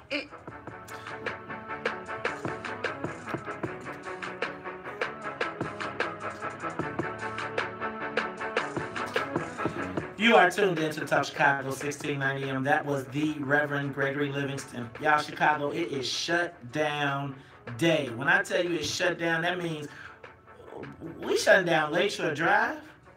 We shut down Wrigleyville. Now you know it's Lollapalooza Day, and on the live line to tell us more about how to participate, but really to answer some questions is the Reverend Gregory Livingston. Now, Reverend Livingston. Yes, sir, Dr. May. We are in the smack dab middle of an election cycle. But we got a couple. So, right, we got the mayor's election, but more importantly, we got the gubernatorial election right now. Right. Now, have you heard from Governor Bruce Rauner as to how the march or about the issues? But more importantly, have you heard from J.B. Pritzker, who is also seeking and who counts on 90% of the black vote, to talk about these issues? Because, you know, I've been hearing his strategists say, stay away from it. Those guys will get you in nothing but trouble. What are they saying as it relates to the city of Chicago and black folks' interests as y'all shut the city down? Well, you know what? They're waiting to see what's going to happen. Hey, let me tell you what I wish would happen today. I wish the stars at Lollapalooza would unite with the people and say, we're not going to perform tonight. We're going to join the march and do that, because we have to shake it up. And so most of these elected officials are not leaders. They are people that wait for some kind of consensus opinion. They don't cast vision. Basically, they just follow the polls. And there's another side to it, Maze, if I can be so bold, to follow a black man, you know, that is not a machine person or a party person. Or let me say it this way, brother, that Voltaire, the French philosopher, said, if you want to see who rules over a person, just observe who they will not criticize. And so when you hear various leaders talking, listen to what they don't say or who they don't mention. Yeah, man, if you've been listening to, you sound like Attorney Fenton, man. He just told me, yes, because he said, I said, what have they been saying? And he said, listen. No, and what I don't understand. This is what I don't understand. Because I feel like if I knew I needed the black vote, I would be marching arm in arm with y'all right now. Right? Can't you see? I feel like with Dr. King, JB, Governor Rauner, if I was all of them, Kwame Raoul, Erica Harold, man, everybody should be locking arm in arm and walking down the street. What? No. Well, man, you're a political scientist, bro. And the sad and tragic thing is that the black vote can be taken for granted. And that's why we're doing this, to disrupt the consciousness of all the citizens of Chicago, because that power is there. But now we have to break the shackles, the manacles, and cut the leashes, man. Take off those dog collars or pet collars that we have, and say, we're going to vote for who represents our best interests. If you can't say anything now with all this disruption, then that means that you don't have our best interests in mind. But that's why we got to go to where the money is, man, because them guys listen to money. And if the money gets disrupted, if we put our hands in Wrigleyville's and Lakeview's pocket, then I believe we're going to really make something happen. Man, well, let me tell you. I'm gonna tell you what, man. Yes, sir. I think that what you all are doing, and I'm coming out. I'm probably not gonna be marching. I'm gonna be trying to go live so I can provide a different perspective because the media is going and bail us out. Hey man, did you got Reverend Wilson for that? Speaking of bailing out, did I hear you say that in case anybody got locked up for this, that Willie Wilson would be bailing people out? According to my co-organizer, Tio, that is the conversation he has had. Now, the challenge there is you think they're going to say that's a campaign issue too?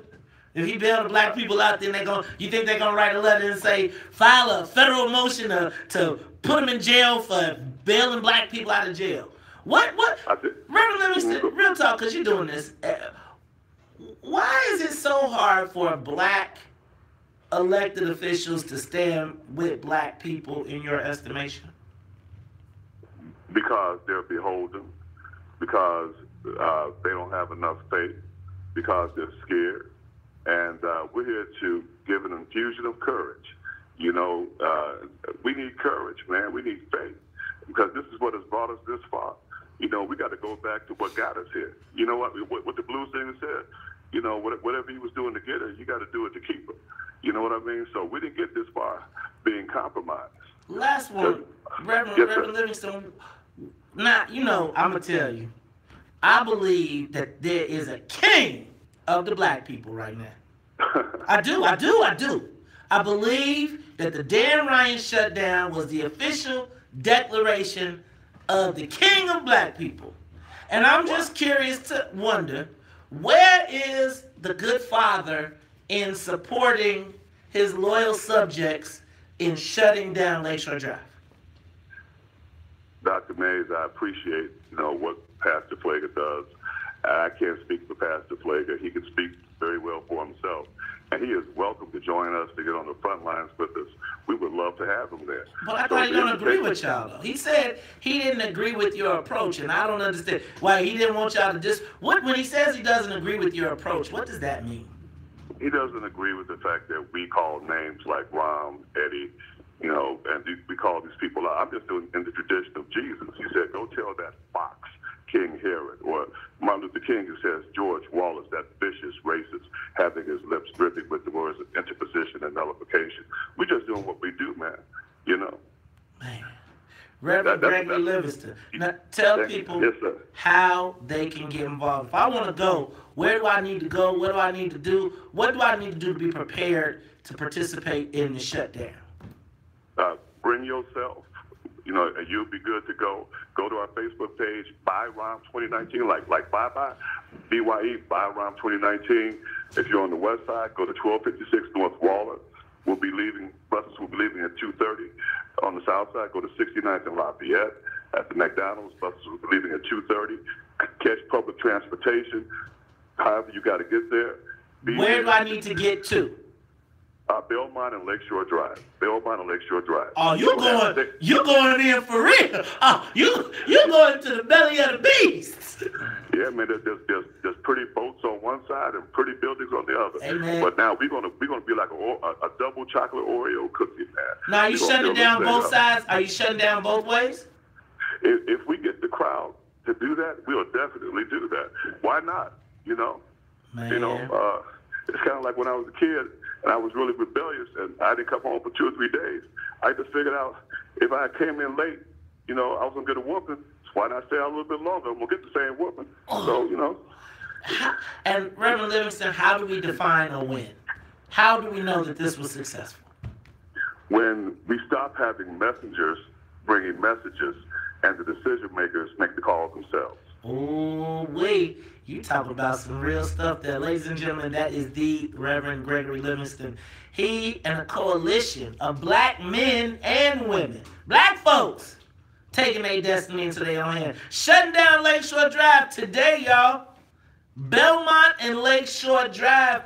Be there or be square. It's going down today. Shut it down.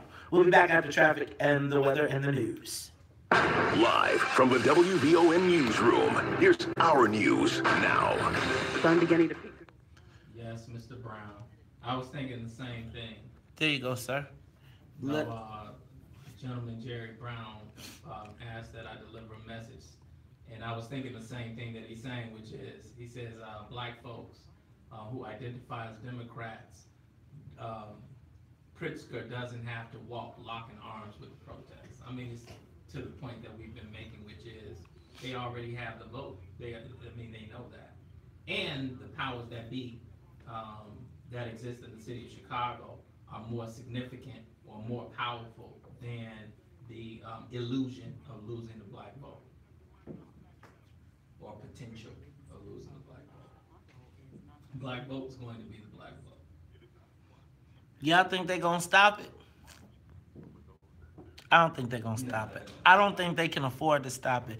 I do not think that Rahm can afford to have video of confrontations with the police and the people on Lakeshore Drive in a brawl. They gonna let them people do their thing and they gonna protect it. I'm telling you, they cannot afford it. We're gonna go to Black Girls Rock. Is she ready? I can't. They're not responding back. Okay, so we'll stay with this until, and then I'll try to get it to the tomorrow, or try to get her for. They haven't responded back to the Okay. I sent. All right, cool. They haven't even looked at it. You can see. Okay, cool. Yeah. So I'll try to. All right, so we'll stay with this. We'll stay with this conversation. Yeah, we can light the phones up on this, I'm sure. I think we could light the room up with if just. you weren't planning on going and you hear this story today, are you going to go? Right. Are you going? Who's going?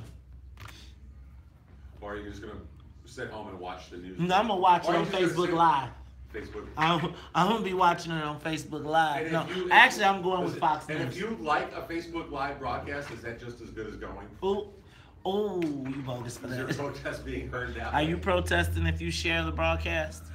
Social media activism. Cyber walk. Cyber protest. Hey, y'all, take a moment, share the broadcast. What's up? Yeah, work day. What up, Leah Charrier? Not for the people who's gonna be protesting. What up, Everett? Tamiko? What up, Betty Jones? What up, Sharon? What up, Tanya Robinson? Sorry, Alvin. I mean, be there or be square. That's what I had. That's all I had right there. Okay, sorry. What's up, Erica Swain? What up, Pata? What up, Ready Rock? Late as always, John Rembert, Sly Townsend. What up, Anthony Travis? What up, John Rembert? What up, Carlton Brown, Diana Nesbitt, Kimya Noreen, D. Cheney, Sly Townsend, James Matthews, Vernon Smith. Pastor said Jesus didn't bless the Black March. You need white Jesus to bless the Black March.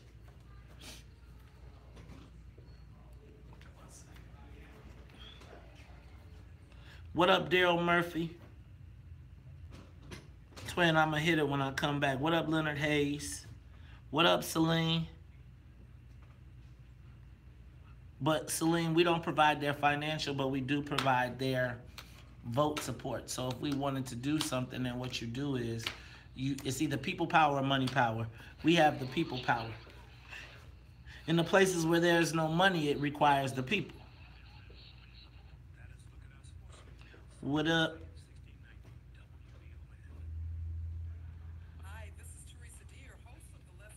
Yes, they do. They get their money for the marches from, what's his name? They get the money for the marches from George Soros. They give salaries for it. Ah! And it wasn't even yoga time, y'all.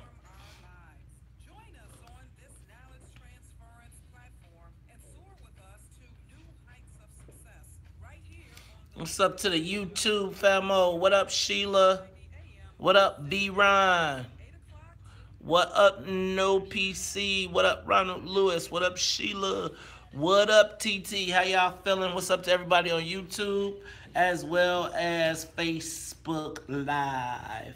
Shout out to everybody that's watching us on LinkedIn.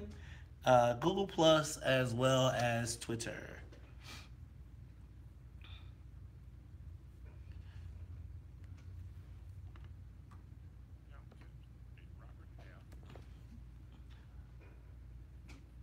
What up, Sharita D. Hoosier Jackson? Chad Mama. What up, Michael Tucker?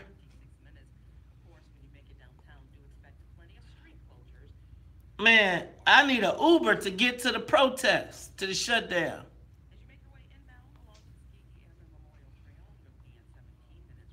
Patai, you gonna Uber me over there?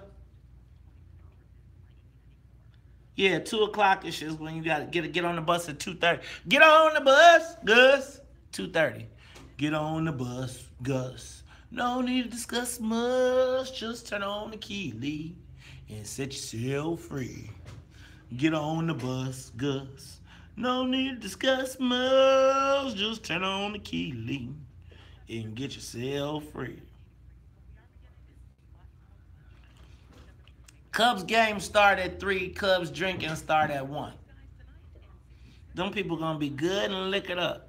Oh yeah. Hey, Maze, I just got a funny observation. What? It's unlikely, but what if all of a sudden there were problems with the red line this afternoon? Oh, that would be smart. And the buses. I would cut all the buses. Oh, but the cat to be careful though, because if they did that, with the red line, the red line is down the damn right. Oh. And where does it go? Right to Wrigley Field. The red line does? The red line goes right to Wrigley Field. Does it? Drops you off right there, and I think on Addison. I didn't know that. No. Good morning, sir. A few years ago, a friend of mine asked me to say some MC lines, so I said this line I'm about to say. I was up and then it went this way. With my today's march or shutdown of Lakeshore Drive. To the bone. No, the microphone. Going back on. Bubble Bass. See, the life I lead. MCs.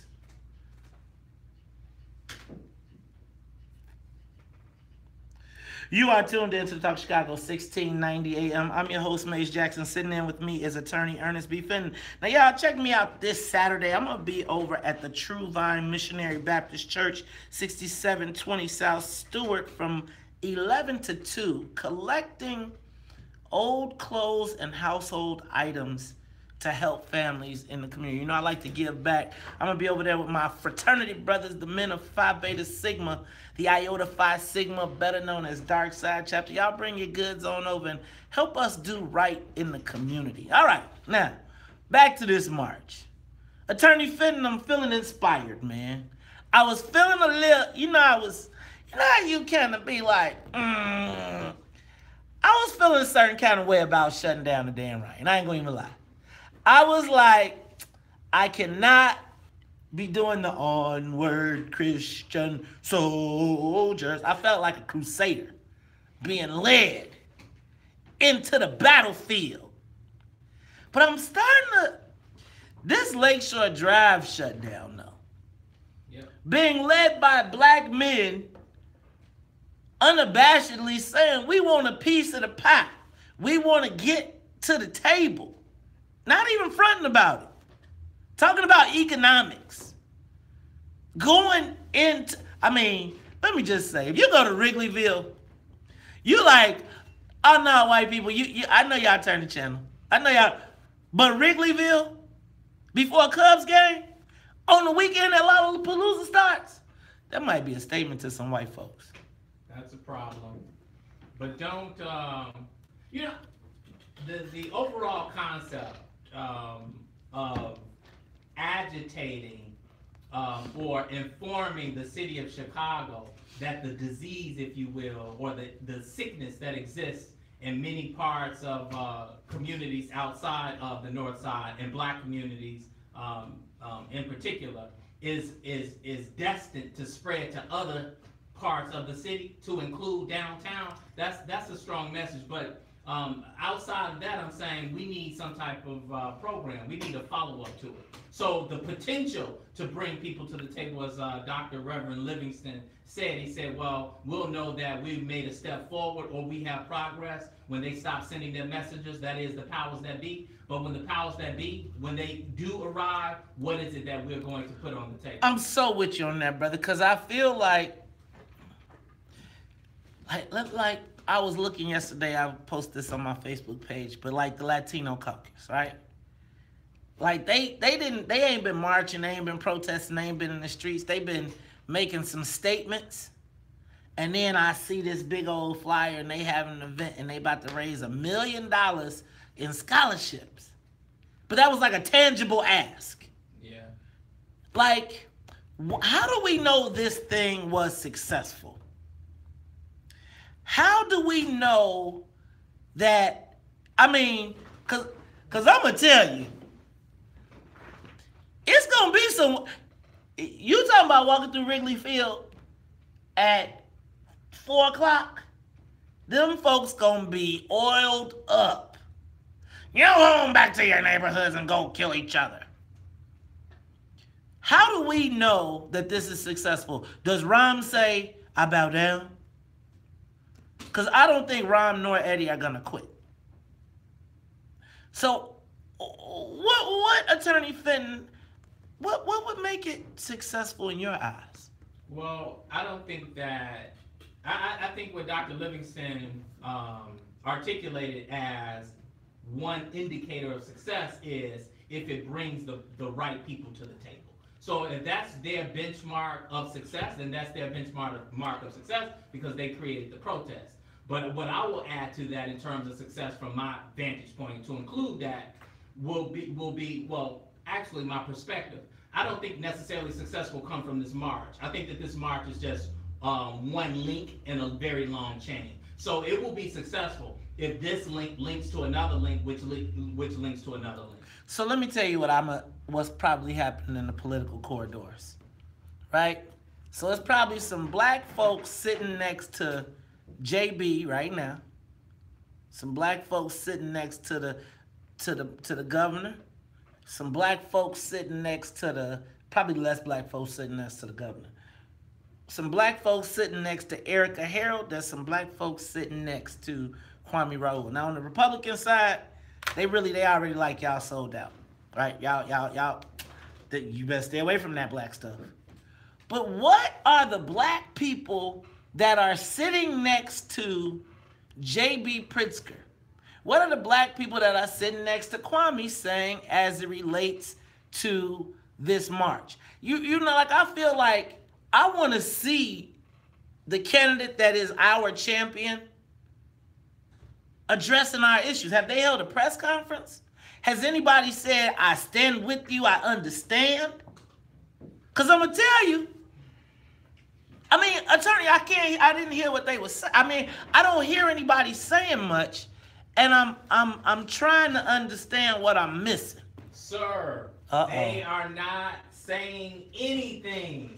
Anyone sitting next to J.B. Pritzker or anyone else in the vein of J.B. Pritzker, they're not saying anything. I mean, we're not saying anything. The black elected officials who sit next to us in the neighborhoods that are drenched by our blood, they're not saying anything. I mean, the only thing that they say is when it's in a comfortable space, and what they'll say is that I feel your pain and I expect to do something about it. And even those words are empty because nothing is being done. So you already know when they leave our community and they're sitting next to someone else who may not have the same vesting or buy into the issues in a black community or a poor community, they're not saying anything because they're being fed from their plates. So I got it. I know, because y'all remember I saw Susanna Mendoza right in the front with Father Flager. Yeah, she was pointing, she turned it into a partisan issue.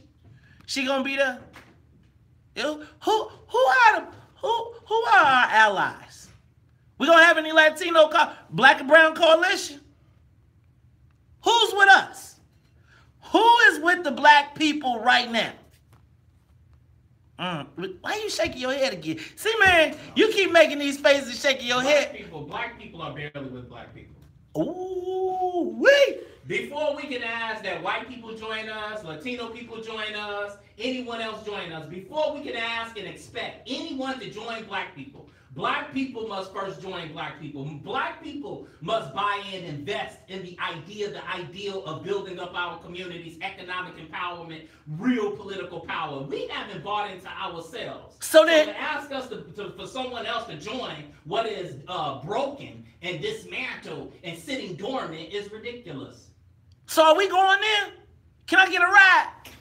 Because I'm telling you, man, you inspired me to stand with our people, man. So here's the win.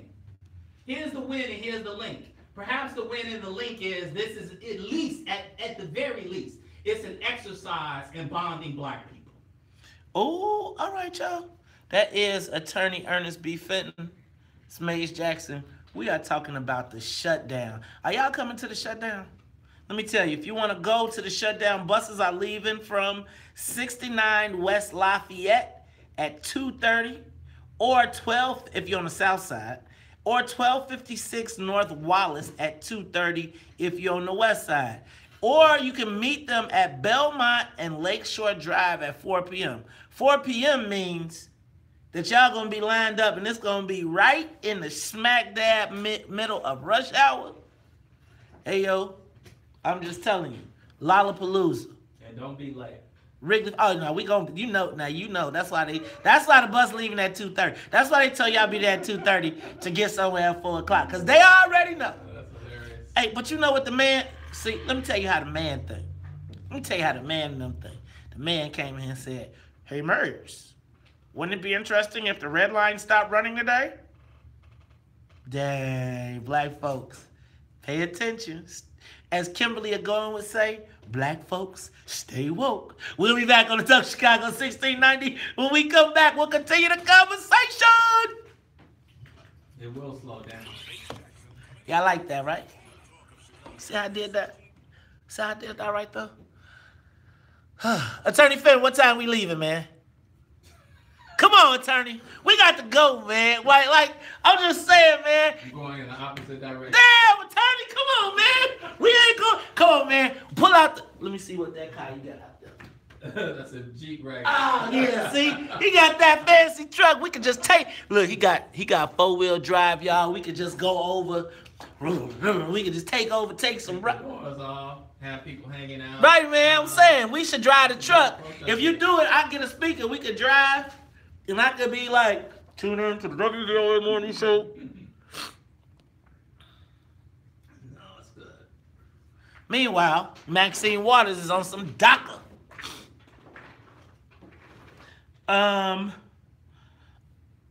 Are there any people who are, that you know, who are marching that would be victims of violence that would want to talk to some news outlets? Please let me know that have a deep, heartfelt story. We have reporters that are looking to talk to and interview personalities out there. What up, Toussaint? Mr. Warner? Man, my son was looking at your Facebook post saying water. He said he'd probably break your ankles. He said, Dad, that's an old dude. Can he really play basketball?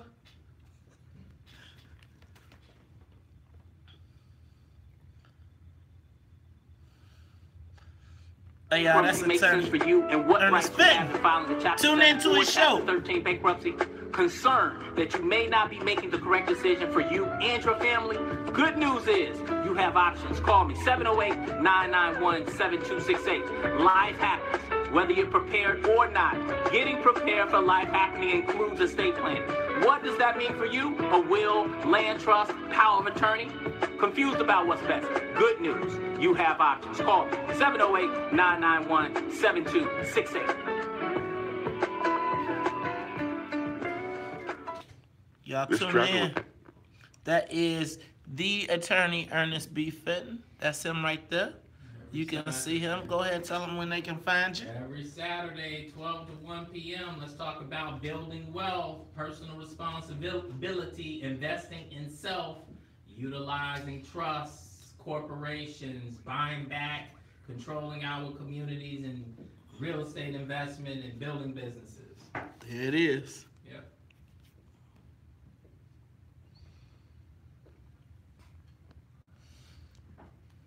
All right, y'all. We're going to be out there. Y'all out in the streets? Yeah, when DACA marched 7 years ago, they did shut it down. They sure did. When them Latinos, y'all remember when them Latinos was marching? They marched a country mile and back. And it was like all of them. But they wouldn't do that now, though. Donald Trump, I have ICE parked all on. You come with me. You know what, if I was the Cubs, you know what I would do? I would have a section. And I would just open that summer gun up and be like, instead of you storming it, have a seat.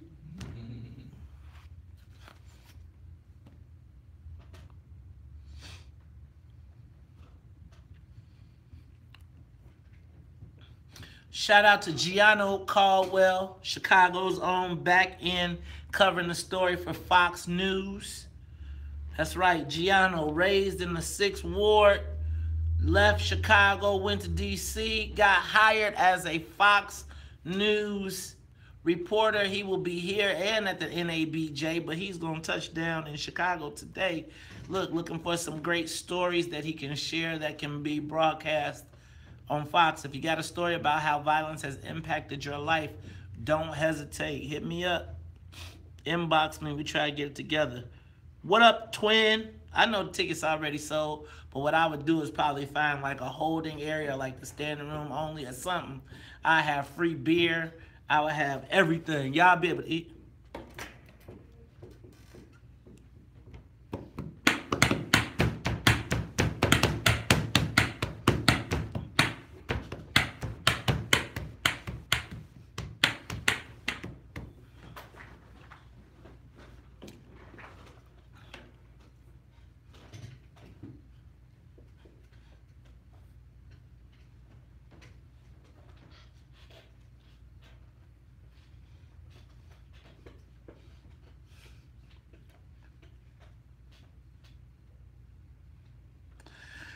You are tuned in to the Talk Chicago 1690 AM. I'm your host, Maze Jackson. Sitting in with me today is attorney Ernest B. Fenton. Attorney Fenton, man, how many people do you think have to show up for it to make a difference?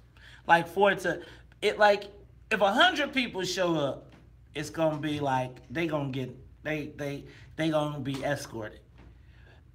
But how many people you think gonna show up? How many? I don't know. You think? I think if 500 people show up, you can cause some problems because Lakeshore Drive is narrow and it's congested. But 500 people to me is containable by the police. 500 people, they just put the bikes out and they say, Audrey Tankley said that they said you're going to be fine as long as you stay on your path.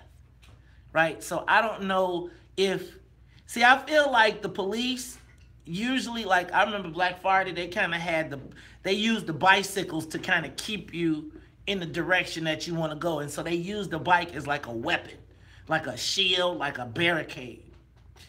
So do you think that if people don't go the way the police tell them to go, that something could happen? See, I feel like you got to have a mass number of people. It's got to be at least 5,000. 500, it's going to be some whoopings going on if you get out of pocket. 5,000, people start thinking. 10,000, people really start thinking. You know what? Robert brought up a great point. Robert, you're on the Talk of Chicago. Thanks for taking my call. Yeah, see, when the DACA march or the immigrants marched through major cities in about 5 or 10 years ago, shut down during the rush hour, including Chicago. So nothing was said about that. One of the things that if the immigrants had... Turn that radio down in the back, man. Right, if they had a joint... they had a Kerner Commission report, that would be wrapped in it along that march. We're not using that. Thanks, Robert. Yeah, I think to protect those people, you need some numbers. Attorney Fenton, I don't think 500 people will do it. 500 people is kind of like they gonna be like, yeah, nah, y'all wasn't serious. Yeah. You know what I'm saying? Like 500 people, you need to have. Cause now that Robert said that, remember when they showed the pictures of the DACA marches and them? It was like, bro, they had like 20 blocks at a time, and it just kept growing and kept growing. Like, will people join this march? Have you changed your mind? Come on, Attorney Fenton, what time we rolling now? Come on, man, we got the G. You take the top off. We put us on some Jay-Z. You know what I'm saying? Some Public Enemy. Fight the power. I got a red, black, and green flag, man. I'm telling you. Yeah. You going? Meet me at silence. So I'm trying to see, man. What can I tell black folks? This is what I want y'all to do. And I know people are going to be saying, "There he goes again." But think about right now, you are only a few months away from an election. We have seen the 79th Street uprising. We saw Harriet Augustus shot down. We just saw the shooting on the police gate. We got the young girl that was stalked and shot by 4 people. All of these things are happening right now, and there are people vying for your vote right now. I'm asking you, where are the people that are responsible for you right now? Where is the planning session right now? How many people have we seen cry about DACA, stand up about DACA in the black community? But why are you asking where are these people? Because historically these people have never shown up for us. I think that's part of the issue. Is like we're expecting someone to show up for us, and they're not. No one's coming. Not even the black elected officials? That's what we... They're not coming. Okay. All right. Daddy's gone. Let me talk to Karen. Karen, give me some hope. Yes. Karen, give us some hope. Hey, good morning, kings and queens. Now, I'm going to really call you two cats and queens. I'm going to call you all some kings. Let me tell you why. You all have the opportunity to push this to make it go great. May, you say what's in it for the black folks. You know what's in it? That we're kings and queens. Attorney Fenton, you're talking negatively ever since you've been on this show. It's time to stand up as kings. We're not punks. We're kings and queens. Let's take back what's originally ours. We will rise. We will be great. Please change the way you all speak about us. We ain't sometimes you all talk as though we're nothing. White people don't override us. Every ethnic group in this world has copied off the black man. Take a stand and men get down there with them other men. Have a great day. Ladies and gentlemen, that is our queen, Karen Hicks. Yeah, I mean, we all... Go ahead, my brother. You got 30 seconds. I don't want to waste my time, like, having this conversation, but, like, the way that we listen and hear... See, there's a thing between, what's possible and what's probable. At some point, we have to look at the facts of things. Lord knows I am not a pessimist. I'm very clear on the power of black people. But in certain contexts, we have to call a spade a spade. In order that we rise, we have to look at the reality of our situation. And if we are not being represented by our elected officials, if our communities are fragmented, a king will step up and say, we are not being represented. We are fragmented as black people. That's what kings do. That's not being negative. That's called leadership. Ladies and gentlemen, that is Attorney Ernest P. Fenton. I'm your host, Maze Jackson. We'll be back after news, traffic, and the weather. We have it twisted. Shaping up to be a sunny and pleasant day in Chicago as temperatures climb into the 80s. So leadership requires a king to say, you know what, the kingdom is falling. So you think leadership is always saying, well, optimism is always saying, well, we're going to triumph. We're going to be triumphant. No, the walls are falling. Retreat. Kings also know when to retreat. That's all part of leadership. You saw what I put up there? How does it have to only off 2 numbers like that? Huh? How is it can only be off 2 numbers like that? It has 1,272 likes, 1,270 followers. Oh, because you don't want to like it, but you want to get the information from it. Like says to a person, I like it, right? Like, so if I was to scan, like what I do is I look at, when I post, there's a difference between a person liking it and a person who follows it. Well, it just seems odd that they're only two numbers off. We got 1,272 likes, 1,270 followers.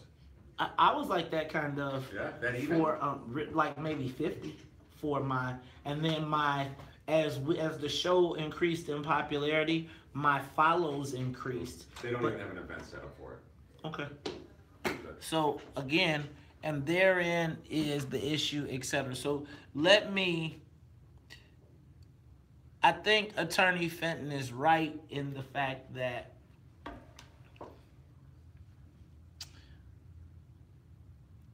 we like the emotion of it. So here's the deal.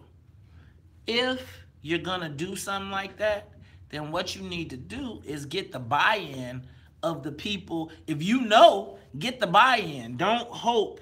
Okay. And I don't feel like necessarily they did the buy-in or the outreach. I do believe that it was somewhat reactionary to Father Flager, knowing everything that happened. And I'm concerned that if only 500 people show up, it becomes a joke. Now, if 10,000 people show up, now you got something. If it's 5,000, but if the picture is 500 people standing on Lakeshore Drive, it's gonna look real less than important. So we're gonna come back with yoga. You can talk about yoga a little bit, but it picks up and back again, CPS inspector. Okay, cool. So just plan your cadence to just so, and back again. So just point to him to start it. Okay. And back again. So all right, so come up to that. Yeah. Attorney Fenn, you can add the camera. Yeah. Go ahead. So yes, Miss Karen. I mean, no. You know, we have this warped sense in large part of what is activism. You know, in some instances, it is going to require that someone step forth and say, you know what, I believe that we are on the wrong pathway. That's not necessarily, not in all instances. In all instances, that is not necessarily pessimism.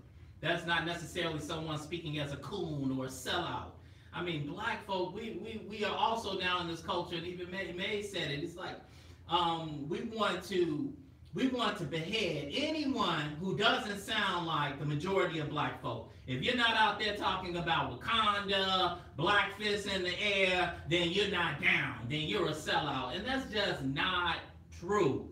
Listen, man. We're screwed up in many ways in our community. You need to say that. We need to be able to have that conversation and say, look, stuff is not working in our community. Going about doing the same thing, expecting a different result, is not working in our community. I don't have to sell anybody on this march. And that doesn't make me anything except for a person who's not selling anyone else on this march. I do what I do, how I do it. I'm glad that these brothers are doing that. It's not my job to sell them on this march. Anyone. It's not my job to come on WVON and sell someone on a march. And if I don't, that doesn't make me counterproductive to the black movement. So don't come on here trying to characterize and question who's a king and what a king sounds like, because Fenton does the work every day. So let's get that straight. And then you know what's counterproductive? Is that we're so quick to try to characterize people who are fighting and activating and have activism in their own way. We've got to learn to have some tolerance for ourselves. How the hell we expect white folk to come in and be tolerant of us, but yet we're not tolerant of ourselves? Absolutely ridiculous. No, do I want to go out and march on Lakeshore? Absolutely not. I don't. But I respect what the brothers are doing. Do they want to come and help me deal with seniors and help people start businesses? Because that's my activism. My activism is what I do. Talking to young men, talking to young ladies, Facebook posts about relationships. That's Ernest Fenton's activism.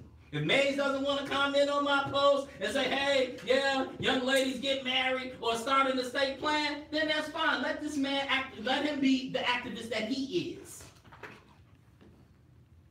Like, stop with all of this. If you're not on this program, then you're not a king, or you're a sellout, or you're whatever. Shut it up, people. Shut up. And first, and this is the other thing. Ain't nobody carrying that type of weight. No one has that type of weight to characterize anybody. Ain't helping. We're not helping anything with all of this nonsense and this vitriol and all of this, extra stuff. And especially talking about me. So one of the things that I'm learning in this game, and it's really been hard for me, is the judgment, the criticism of, like, you'll never be able to do enough, ever, really. And even if you display that you're not perfect, right, or that you have shortcomings, it's like it's the gotcha minute. It's the because I know what's going on don't always mean that I got all the answers, but it also don't mean that I could do it all. And it's like sometimes it's like if you speak up, you're still human. It's just crazy. It's crazy. So I'm learning to stop. It's like, one thing is I got to stop saying yes, right? I got to just be learning to say no. But the other part is, like, not taking criticism personal, because everybody has a concept. I just think the key is understanding what everybody's goal is in their lane. We don't know.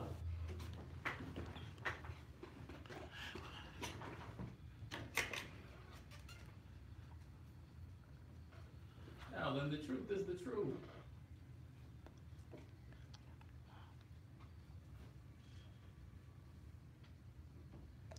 You are tuned in to the Talk of Chicago 1690 AM. I'm your host, Maze Jackson.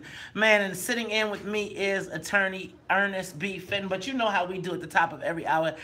God, not the top of every hour, the 8 o'clock hour. You hear me? Got to get that yoga on. Shout out to Janelle Monáe. That is got to be, you know what? That's my get it started music. Now, look, we got to say what's up to the WVON morning show team. What's up to Annette Flournoy in the newsroom, as well as DJ Pat Double L exclusive. Now, look, y'all. CPS.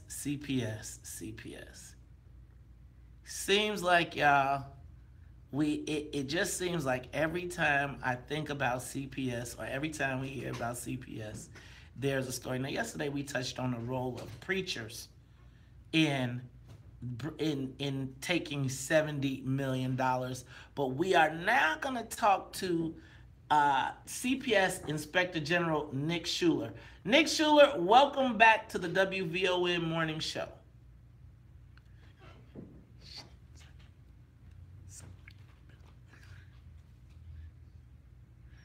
Welcome back to the WVON. You know what? I guess I really can't say welcome back, because it seems like every time you come back, you got another story to tell us about CPS.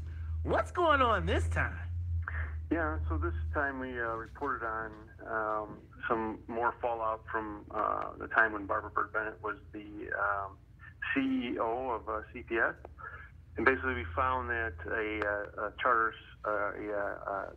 alternative school operator was using Gary Solomon and Tom Branis, the guys who owned Soups Academy and Nisi Associates, as kind of undisclosed lobbyists. And it went beyond being undisclosed. A lot of what they did was unethical. They were paying basically for secret access to Barbara Byrd Bennett. They were this school operator was paying to have sidestep the procurement person who was asking a lot of questions. The person would normally be in charge of the process. They were paying them to sidestep that. They were, even more egregiously, they had worked out, this guy Gary Solomon brokered a deal whereby Barbara Byrd Bennett met with this school operator, some top executives in another city, in Nashville, at a hotel during a conference, and worked out a deal ahead of time for potentially up to 10 schools. and this was before the procurement process began. So, there's just all this insider dealings. And then there was also a kind of a wink-wink agreement whereby Barbara Bird Bennett wanted to find a soft landing for somebody who was leaving CPS after an employee misconduct investigation. So again, this guy Gary Solomon brokered the deal whereby this ex-CPS official would be hired at this vendor at the school, with the idea that it was contingent on them hiring this person so that business would continue. So, sort of a lot of pieces going on there. Goodness, Nick, Barbara Bird Bennett, she seems like the gift that just keeps on giving. Goodness. So, I guess there's a couple of components of the story that I was looking at. First, help me understand the role of the black preachers, that there were black churches that were involved in this process. Help me understand that, because it seems like that's really the Chicago way. You want to get something done, you're a company from out of town, find some ministers in the community, and they can help shepherd the deal through. What was so what you're referring to, I think, is some reporting that was done by WVON, and so that's not what our report focused on. So I can't comment a lot about that. Okay. But more we were dealing with what this Gary Solomon and Vranas were doing at CPS. But you're right. Some other reporting has suggested a broader nexus involving some pastors and getting sites. So some of this operator was using they had to obtain sites in different neighborhoods, and so there is apparently, according to other reporting, other things going on. But our report didn't focus on that aspect. Okay, Nick, talk to me about this soft landing concept and the fact that Barbara Bird Bennett wanted to get people hired. Why is that bad? Why is that wrong? It seems like, you would want to hire somebody who had intimate knowledge of CPS. Well, it just goes to the fact that there are a lot of,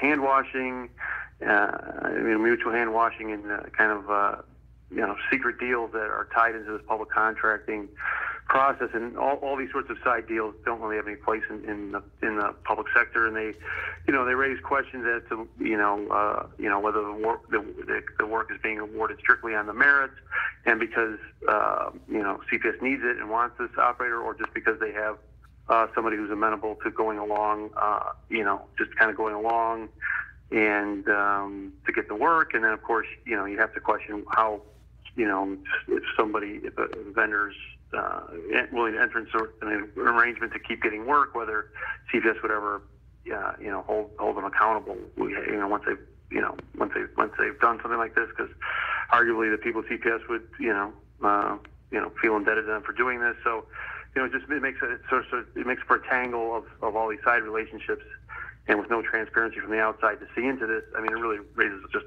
a lot of questions about what the true interests are behind the contract, whether it's what CPS is paying for and the interest of the kids, or if there are other side interests that are actually the true motivation behind all of this. Nick, it seems as though every time we listen to a report from you, it does not seem as though the education of our children is the priority. It seems as though the economic viability of the companies behind are making money at CPS instead. Why does it feel that way? Well, I mean, unfortunately, that's sort of what Inspector Generals do. Is we're the watchdog. So when you hear from us, it's not going to be oftentimes super news. So that might be part of it. And then, to be fair, a lot of this conduct. The conduct we're talking about here is years old. It happened largely in 2012, 2013, and into 2014. And so, this happened 2 administrations ago, to be fair to CPS. So this happened a while ago, and we're reporting on it now because our administrative investigation into this area was basically effectively on hold during the criminal phase of the investigation, or the criminal phase of things regarding Barbara Byrd Bennett and the Soups Academy. And once that was over, my office resumed this administrative work in this. So it's, to be fair, the conduct is several years ago. So, hopefully hopefully that this doesn't represent as much the current state of affairs, hopefully. Okay. And Nick, 2 quick questions. One, and we got to wrap very quickly. One, the first question is Camelot still operating with CPS? And 2, how do you plan to fix this system going forward? Excellent question. So CPS, so we've recommended that they be debarred primarily, but it's complicated by the fact that they currently are educating hundreds of students, so they can't just unwind this immediately. So CPS has said that they are going to move ahead with debarment proceedings, but there's a chance that there might be, I think, what they're calling a negotiated remediation of some sort, where there would be a fine and maybe an independent monitor put in place to govern this work, and then so then maybe they could move forward that way. And then the bigger piece, I think, that it goes on beyond this operator, beyond beyond this in general, is that we're recommending that there be lobbyist registry. So an active duty on people who are acting as lobbyists to report that. We want that information to be made public, that's publicly facing, so people have people can see who also has a financial interest in this work besides like the company that's nominally putting in for the work. Ladies and gentlemen, it is CPS Inspector General Nicholas Schuler. Nick, thank you for coming in. We appreciate you always giving us the update and keeping us up to date. Keep on fighting and keep our students safe. We'll be back after traffic and the weather. More of the morning show with Maze Jackson coming up on the Talk of Chicago. I think what you see is, once again, as I say, oftentimes the pain and suffering of black people is used for the economic benefit of white folks. So when you think about alternative schools are the schools that they put kids in who are no longer, quote unquote, welcome at CPS. Now, I think what's key to understanding is the role of Barbara Byrd Bennett. So Barbara Byrd Bennett was most likely the willing foil of Gary Solomon and his partner. Now, a big chunk of that is because black folks, when they are in those positions, even if you are the CPS chief, you topping out at $200,000, $250,000. What often happens is you have the opportunity to make the jump from government salary to real corporate salary.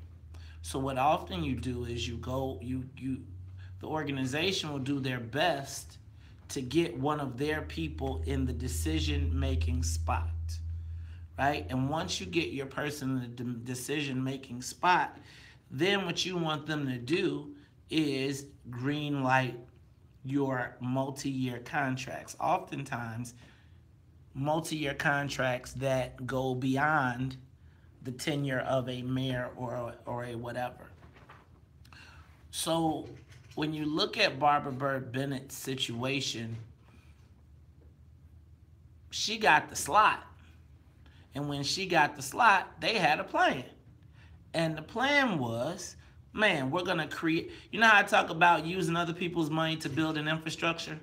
They were using other people's money to build an educational infrastructure that then they could live, feed, and pay their people off of, right? So you have to look at how many, not only do you look at the people that they list in the article, but what I would also look at is how many of her friends were also employed by that company elsewhere. Now, for the white world, they call that the old boy network, right?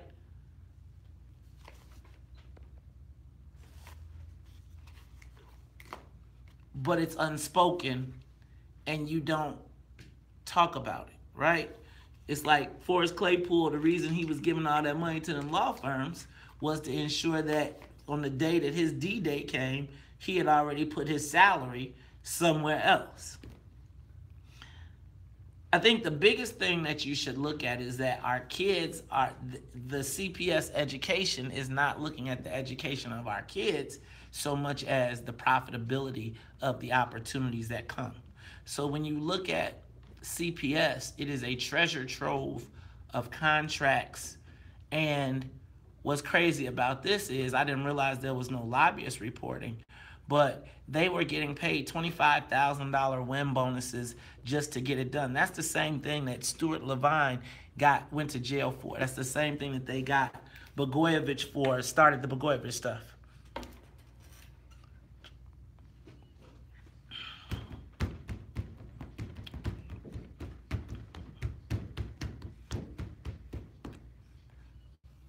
An ego.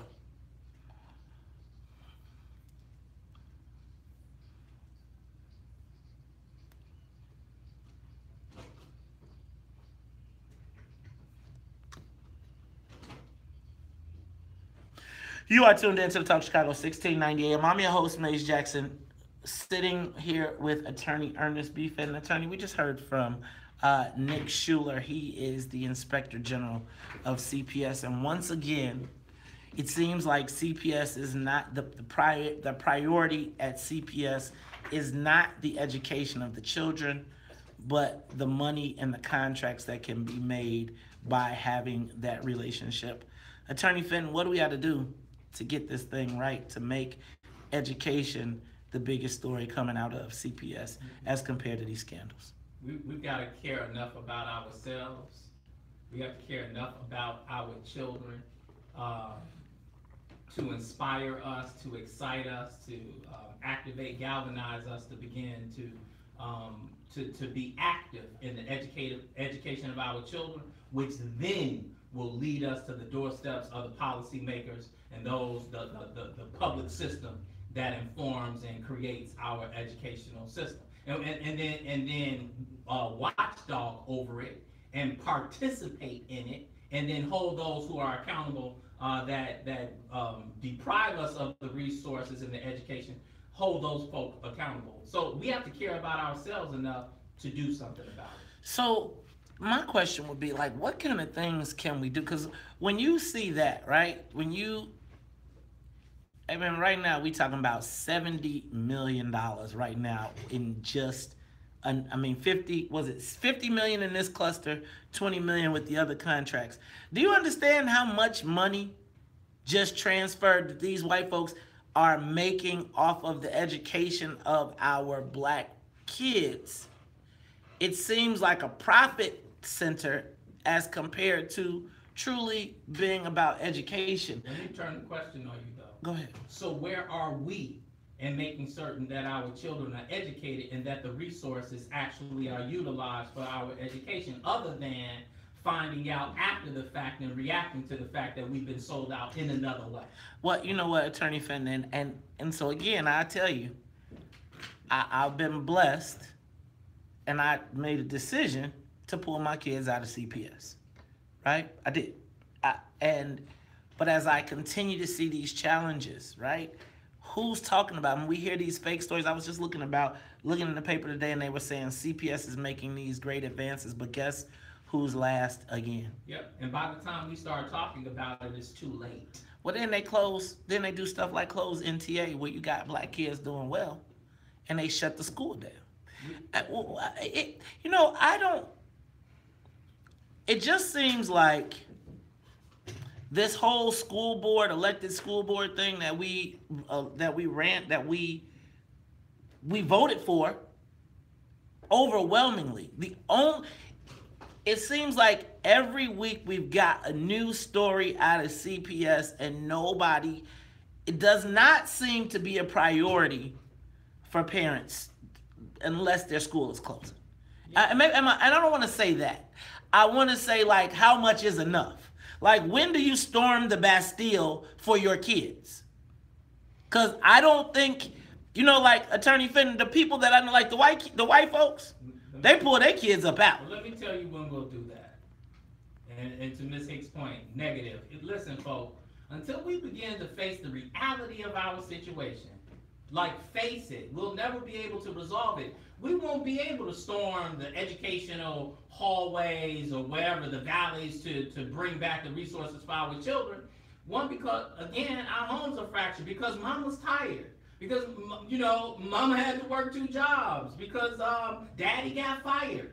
Because someone got shot on the corner. So, like, when you deal with all of those issues, it's very difficult as a parent. I'm not absolving parents. But it's very difficult then to say, you know what, let me go check on the school. What they're going to say when you're tired is, Ms. Johnson seems like a nice lady. I trust her. And I hope my child is being educated. That's what's happening. Now, Ramel Terry says to me, though, she says on Facebook Live, she says, but what about the role of the people that are in power, that work against us when we do fight? Because I have seen, like right now, there's stories all over about CPS board meetings and them not allowing people to talk, or parents. I remember watching the NTA video and the kids being there and saying, save our school, and being active. What role do the people that are legislating our demise, what role do they play? The role they play is in our demise.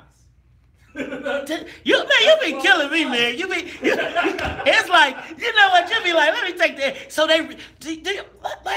Don't care. Do you think? I always feel like when I talk to these people, because I talk to some of them, I do. Yeah. They always feel like they're doing the best thing for black people, or they've always got the spin. It seems like they can always sell the white spin on it. Of course they can. But how can you do the best thing by someone or something that you have no connection with? We can't expect, and I'm not absolving white folk or policymakers, but we cannot reasonably expect, based upon history's information and based upon the fact that those folk don't have the same challenges that we have. You can't have a white person who grew up in a white community. But what about the black person? What about the black people that are there? We become disconnected, and then we are consumed by the system that we join. So it takes a very special black someone to overcome that. So that's what's happening. Dang. So you become the Afro-stocracy. Listen, let me tell you this. Yes. And I'm certain that you've experienced the same, right? So I've been while I was in law school, 85, 90% white. And then there are black people who came to law school and they were like, well, I'm from the Bronx. I grew up in the projects, right? But nothing of their politics, their social, economic ideas or ideals reflected the background that they said they came from. When you go into a new system, it is very easy to be indoctrinated. I wholeheartedly agree. That's why I always say, like, when we elect these people for change, and then you send them down to Springfield and you don't give them an infrastructure, and so now they got to sit and eat dinner every night by themselves, and they got to be ostracized, and then it's like, man, you sitting over there being cold and standing up for the people, when, man, you could come over here, you could get on a private jet, you could go to China, you could do all this, So here's the line. Can I drop the line? You can. When we elect people for change, and they're elected, they change. You know what, man? That's why you got to tune in on Saturdays from 12 to 1 to check out Attorney Ernest B. Fenton dropping those jewels. Look, hey, Attorney, I don't know if you realize it, but it's August 2nd already. Kids are going to be going back to school.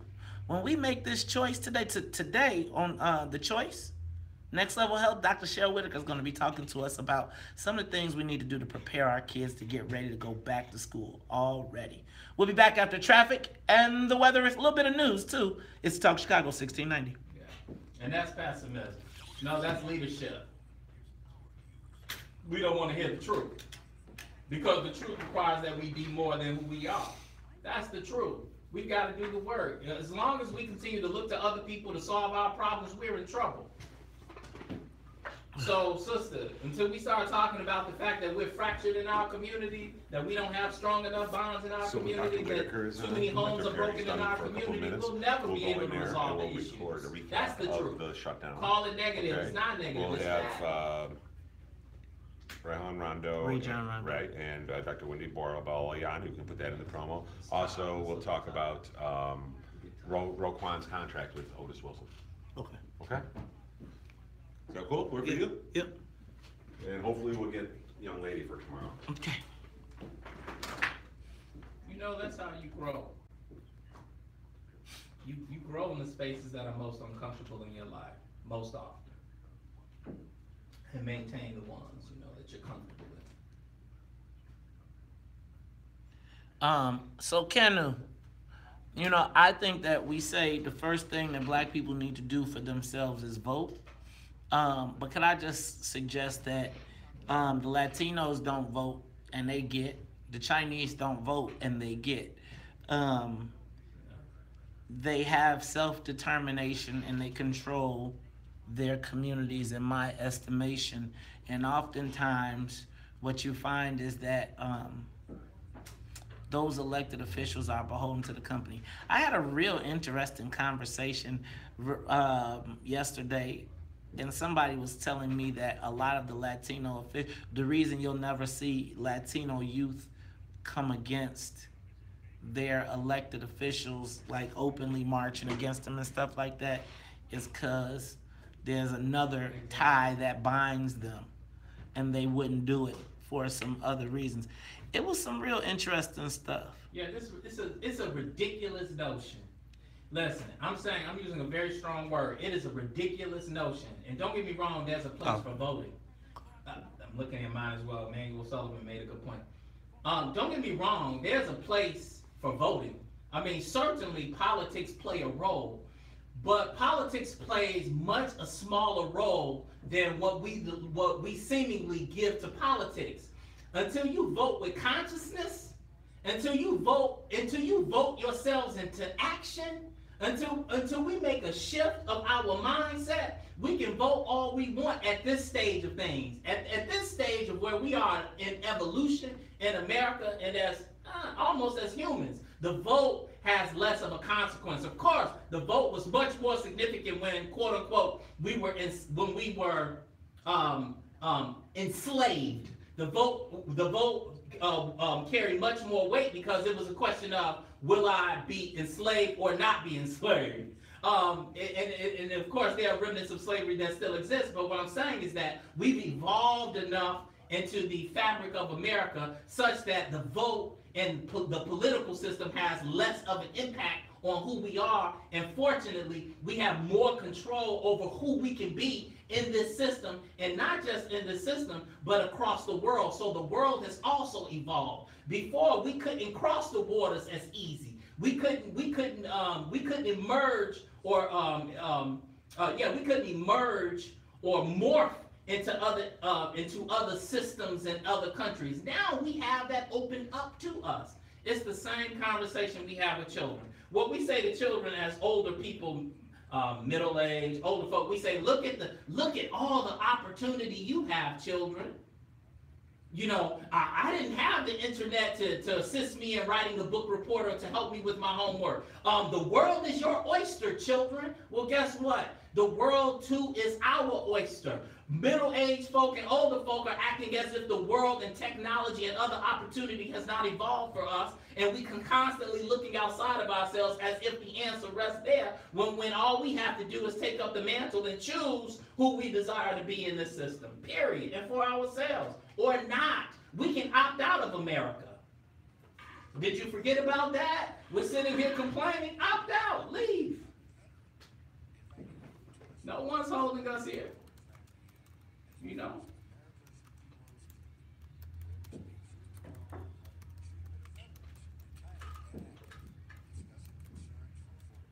Exactly. We have to vote our consciousness. We're voting for people. We're not voting our consciousness. you know, our morals, our ethics. So, Kenu, very quickly, real talk, y'all. I think that a lot of people are political, right? They access government, but they do not build their plan around government. Let me say that Chinatown's strength is not their voting population. Chinatown's strength is their economic viability and where they are going in the future. There's a tremendous amount of Chinese investment. Chinatown is expanding, and the fastest growing population in Chicago right now is Asian. So the reason that Rahm has all of those people is because he's trying to build that connection. He ain't trying to grow the Chinese voter base until he's locked it in. When you talk about the Latino community, they still vote at a much lower rate. And even when you talk about voting, even though our turnout is low, everybody's turnout is low at the same rate. So if at the low turnout rate, we still vote 92% or 98%, it doesn't make a difference. Black folks that do vote, just like the people, a lot of people have checked out of the system. So you got a lot of people who are saying it don't make a difference if I vote or not. That is the majority of people. That is why they don't vote, right? We push, so under Barack Obama, they voted. Where they at now? So you have to recognize that I feel you on the voter turnout. That sounds like a sexy thing, but that's because they need to gin up our numbers. Percentage-wise, black people skew. If black people move 8 to 10%, Democrats lose. If black folks don't vote at 89 to 90-something% for Democrats, they're white. But you're not a priority when it comes to policy decisions. And so, again, you say vote. Black people vote. They just told you Doug Jones wouldn't be the person. Every election you hear, black women came out 98%, black men came out 92%. White folks was picking up all their options. Where are black folks now?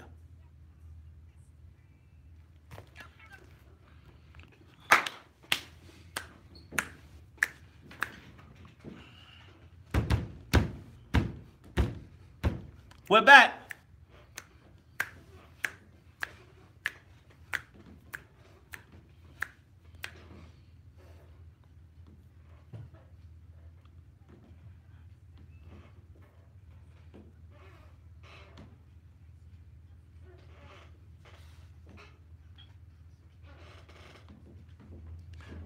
They taking their political power, but they didn't build it. They trying to give it to them.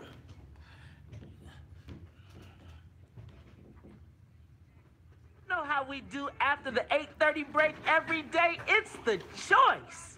And check this out, y'all. In Today with The Choice, we have a special guest. You know what? She's not a special guest, though. You're not a special guest. Not special. You special, but you're family. Ladies and gentlemen, welcome back home. Doctor, that's right, Dr.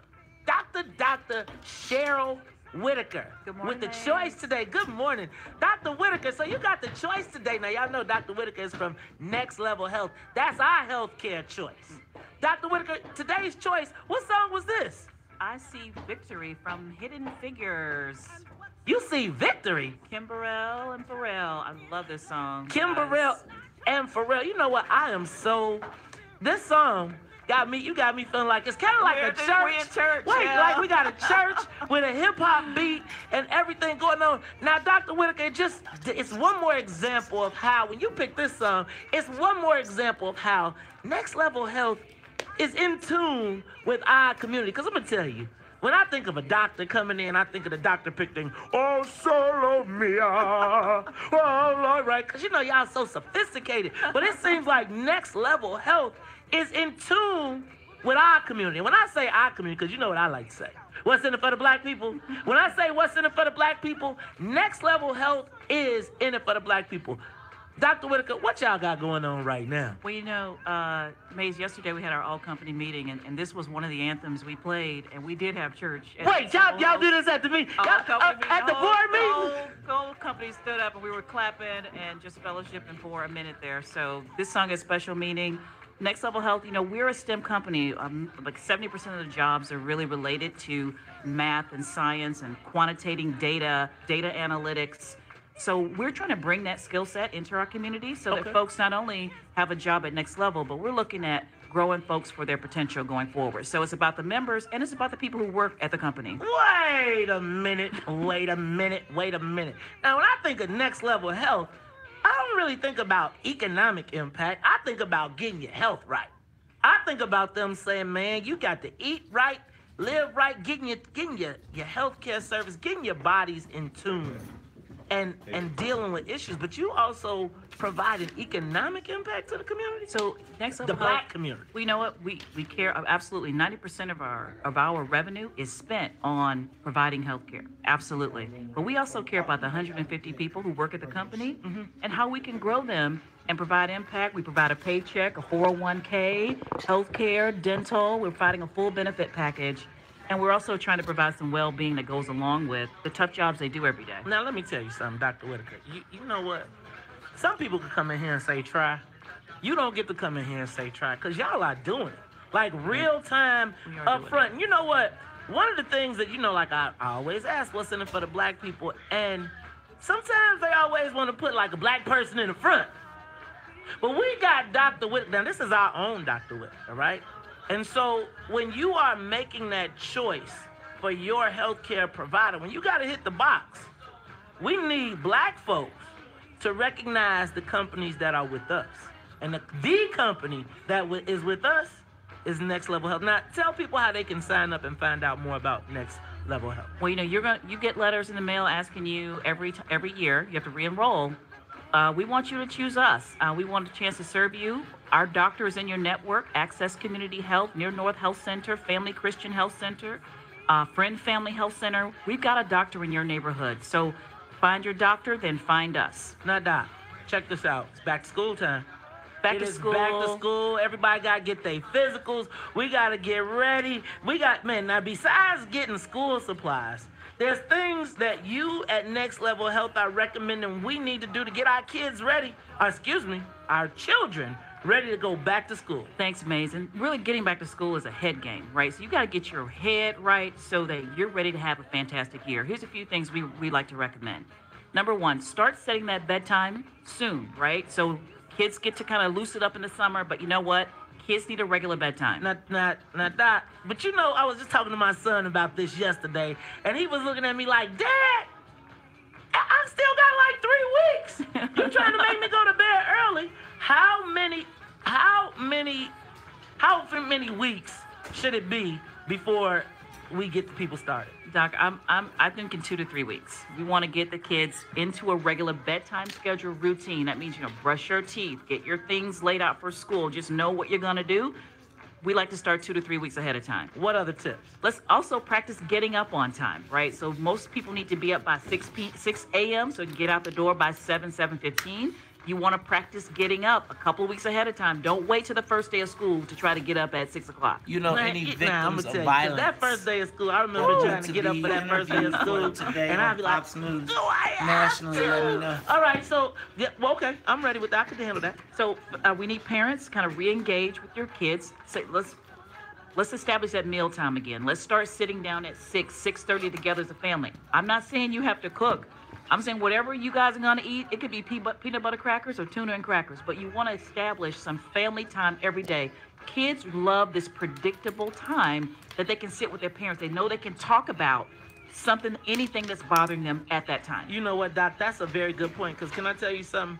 At our house, a lot of times everybody gets a plate and retreats to their TV because they want to watch their show. You know, it's like the old days. We only had one TV, so it wasn't nowhere to go. And I was the remote control back then. What else you got on that list? You know what? A little bit of reading time.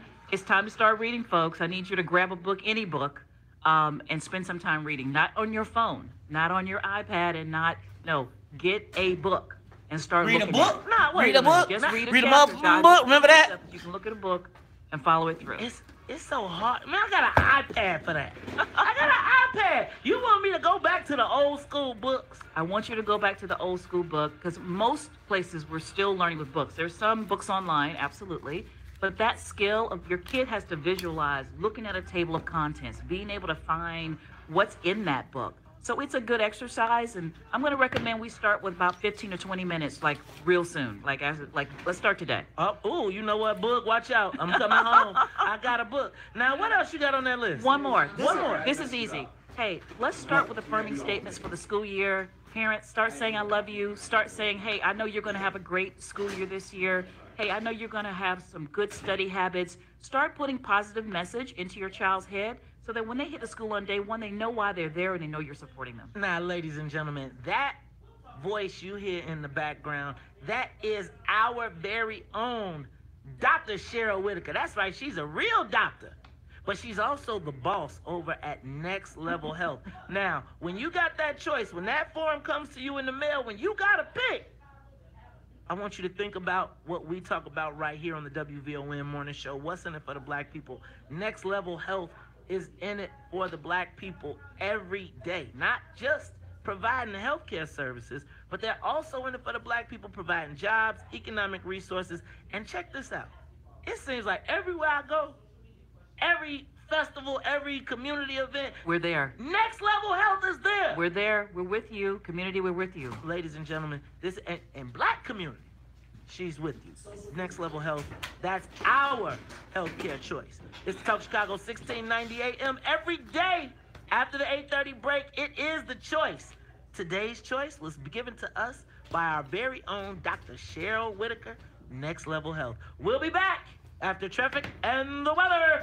More of the morning show with Maze Jack. She was nervous to do that yesterday.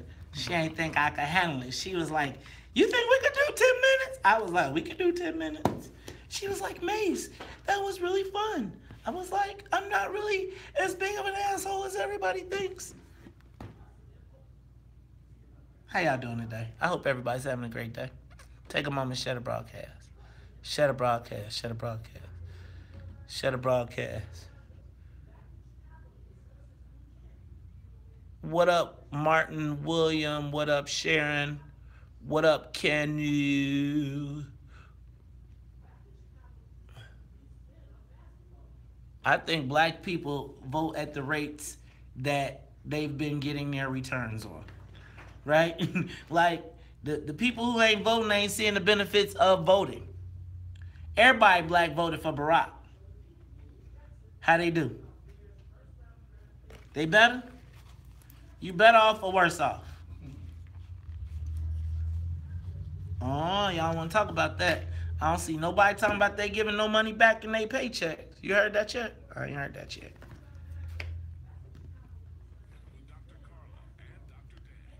Take a moment, share the broadcast. What up, Michael Tucker? Thank you, Erica. Hi, Dawn.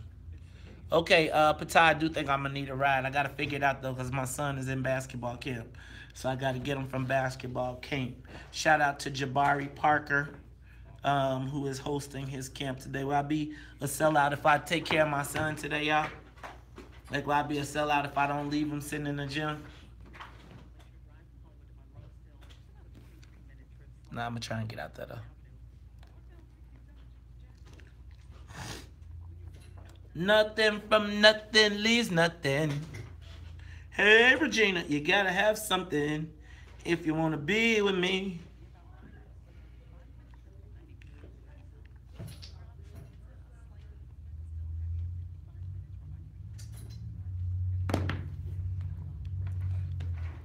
It's the shutdown. The great shutdown.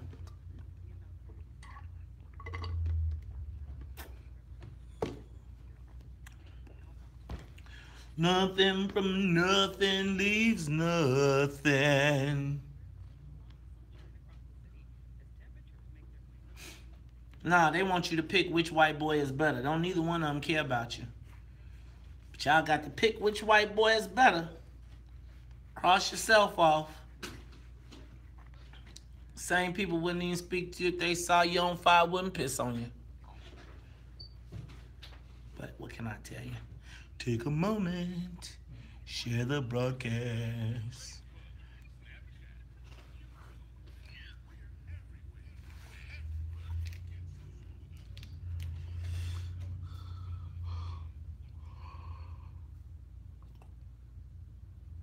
Whoa! We don't do no R. Kelly around here.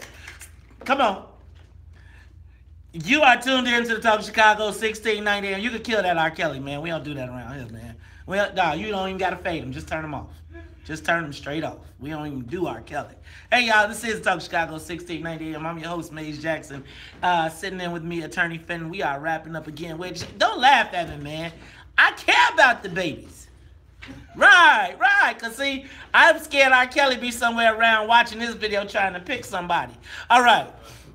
Attorney Fenton. Thoughts on today? It is the shutdown, man. It is the march. What time you picking me up, man? Hey, man, I'm telling you. Now, check it out. If you want to participate in the shutdown, buses are leaving today at 2:30. Now, if you're on the south side, that's 69 West Lafayette. I believe that's right off the Dan Ryan. Is that by the McDonald's? Okay, so 69th and Lafayette. Then you got 1256 North Wallace if you're on the west side. Now, if you're getting there on public transportation, why do I feel like Rami is going to shut down the red line today? Everybody going to be on 95th, 67th. They're going to get y'all there at about 8:30. Yeah, they'll slow it down. Trains move slow. Hey, man, but you know what? Hey, Black Chicago, the world is watching today. World is watching.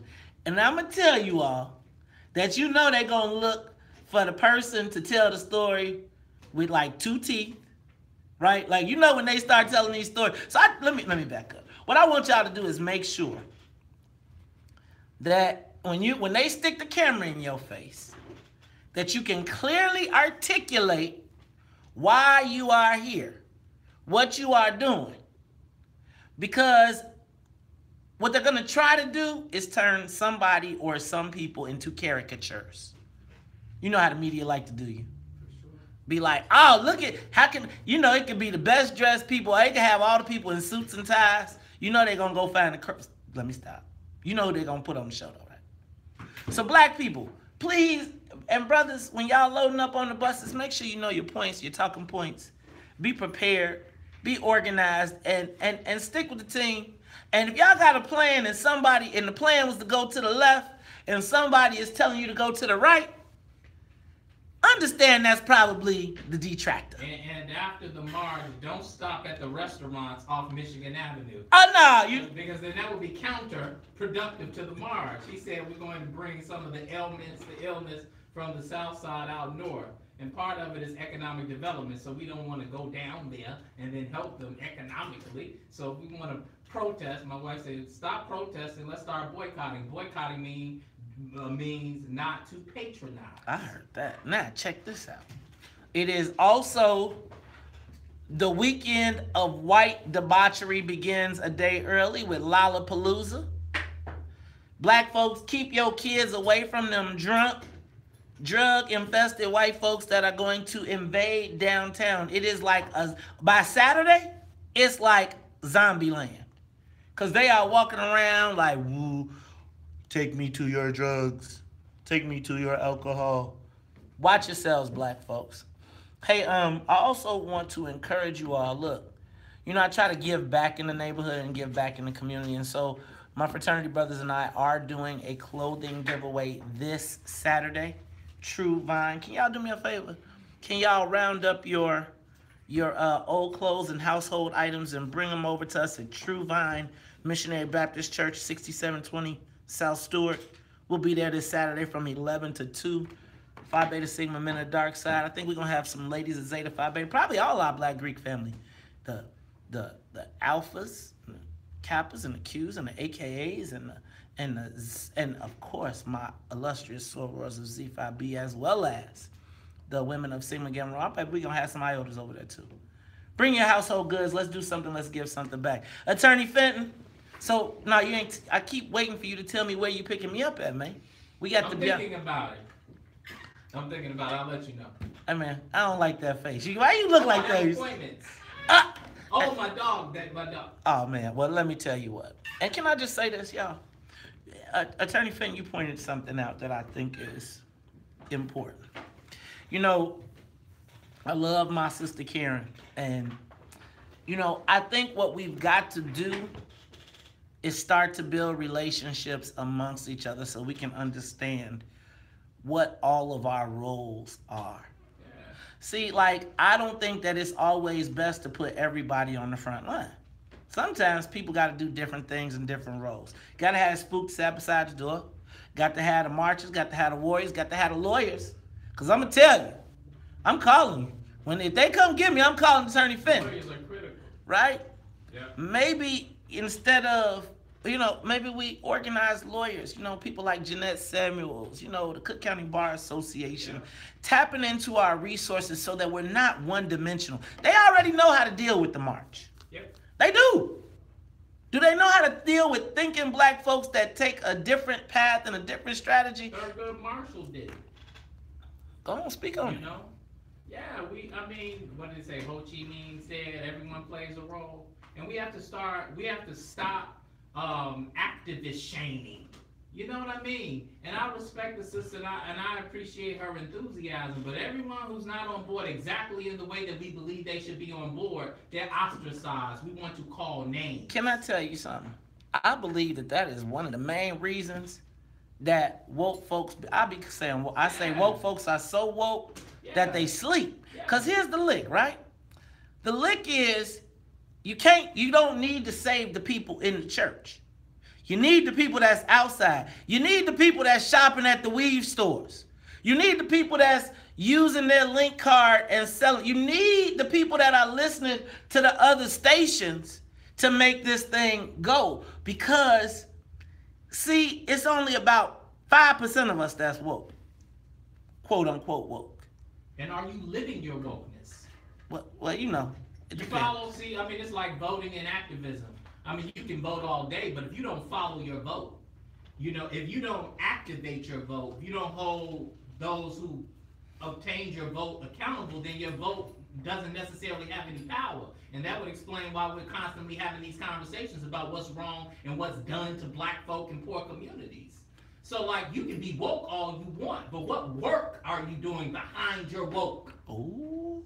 Now, see, but it depends. And everybody got a different kind of work. Everybody got different kind of work. School teachers. My wife works because she's a school teacher, so my wife doesn't have to march. My wife marches to the school and teaches fourth graders and have been doing so for 20 years. That's her protest. My protest is I'm going to meet seniors who are losing their homes, losing their lives, losing resources. That's my activism. So everybody has a different role in this. So let's be careful. Let me just say this. I think one of the challenges we got in the black community is that we don't know each other. We don't know what we all show up at the march. But if I'm part of Beasler, or if I'm part of Noble, you know, like if I'm a black police officer and I show up to the march and I'm a member of the Black Accountants Association and I'm Black Engineers Association. All of those people got different interests, but we all in the march. And so when the black lawyers get what they want and they fall off, then we don't understand that. Or when they say, I'm not going down that path. Right. And I think what we've got to do is start talking to each other and start looking across the line and seeing each other and understanding what our goals are. Yeah. Look, y'all, I'm going to tell y'all.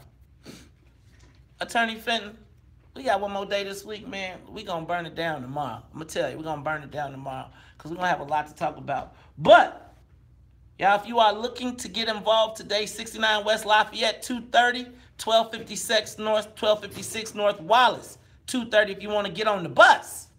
If you want to just meet up, it'll be Belmont and Lakeshore Drive at 4 p.m.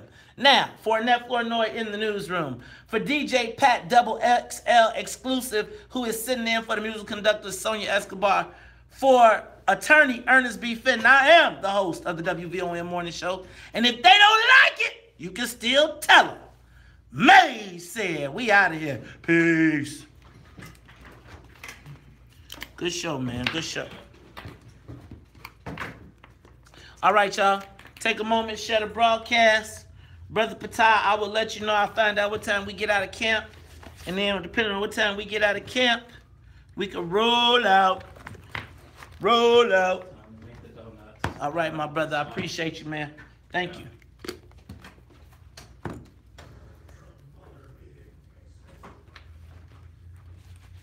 So if you can, when you're hopping in the car, try to reach out to her. Okay. All right?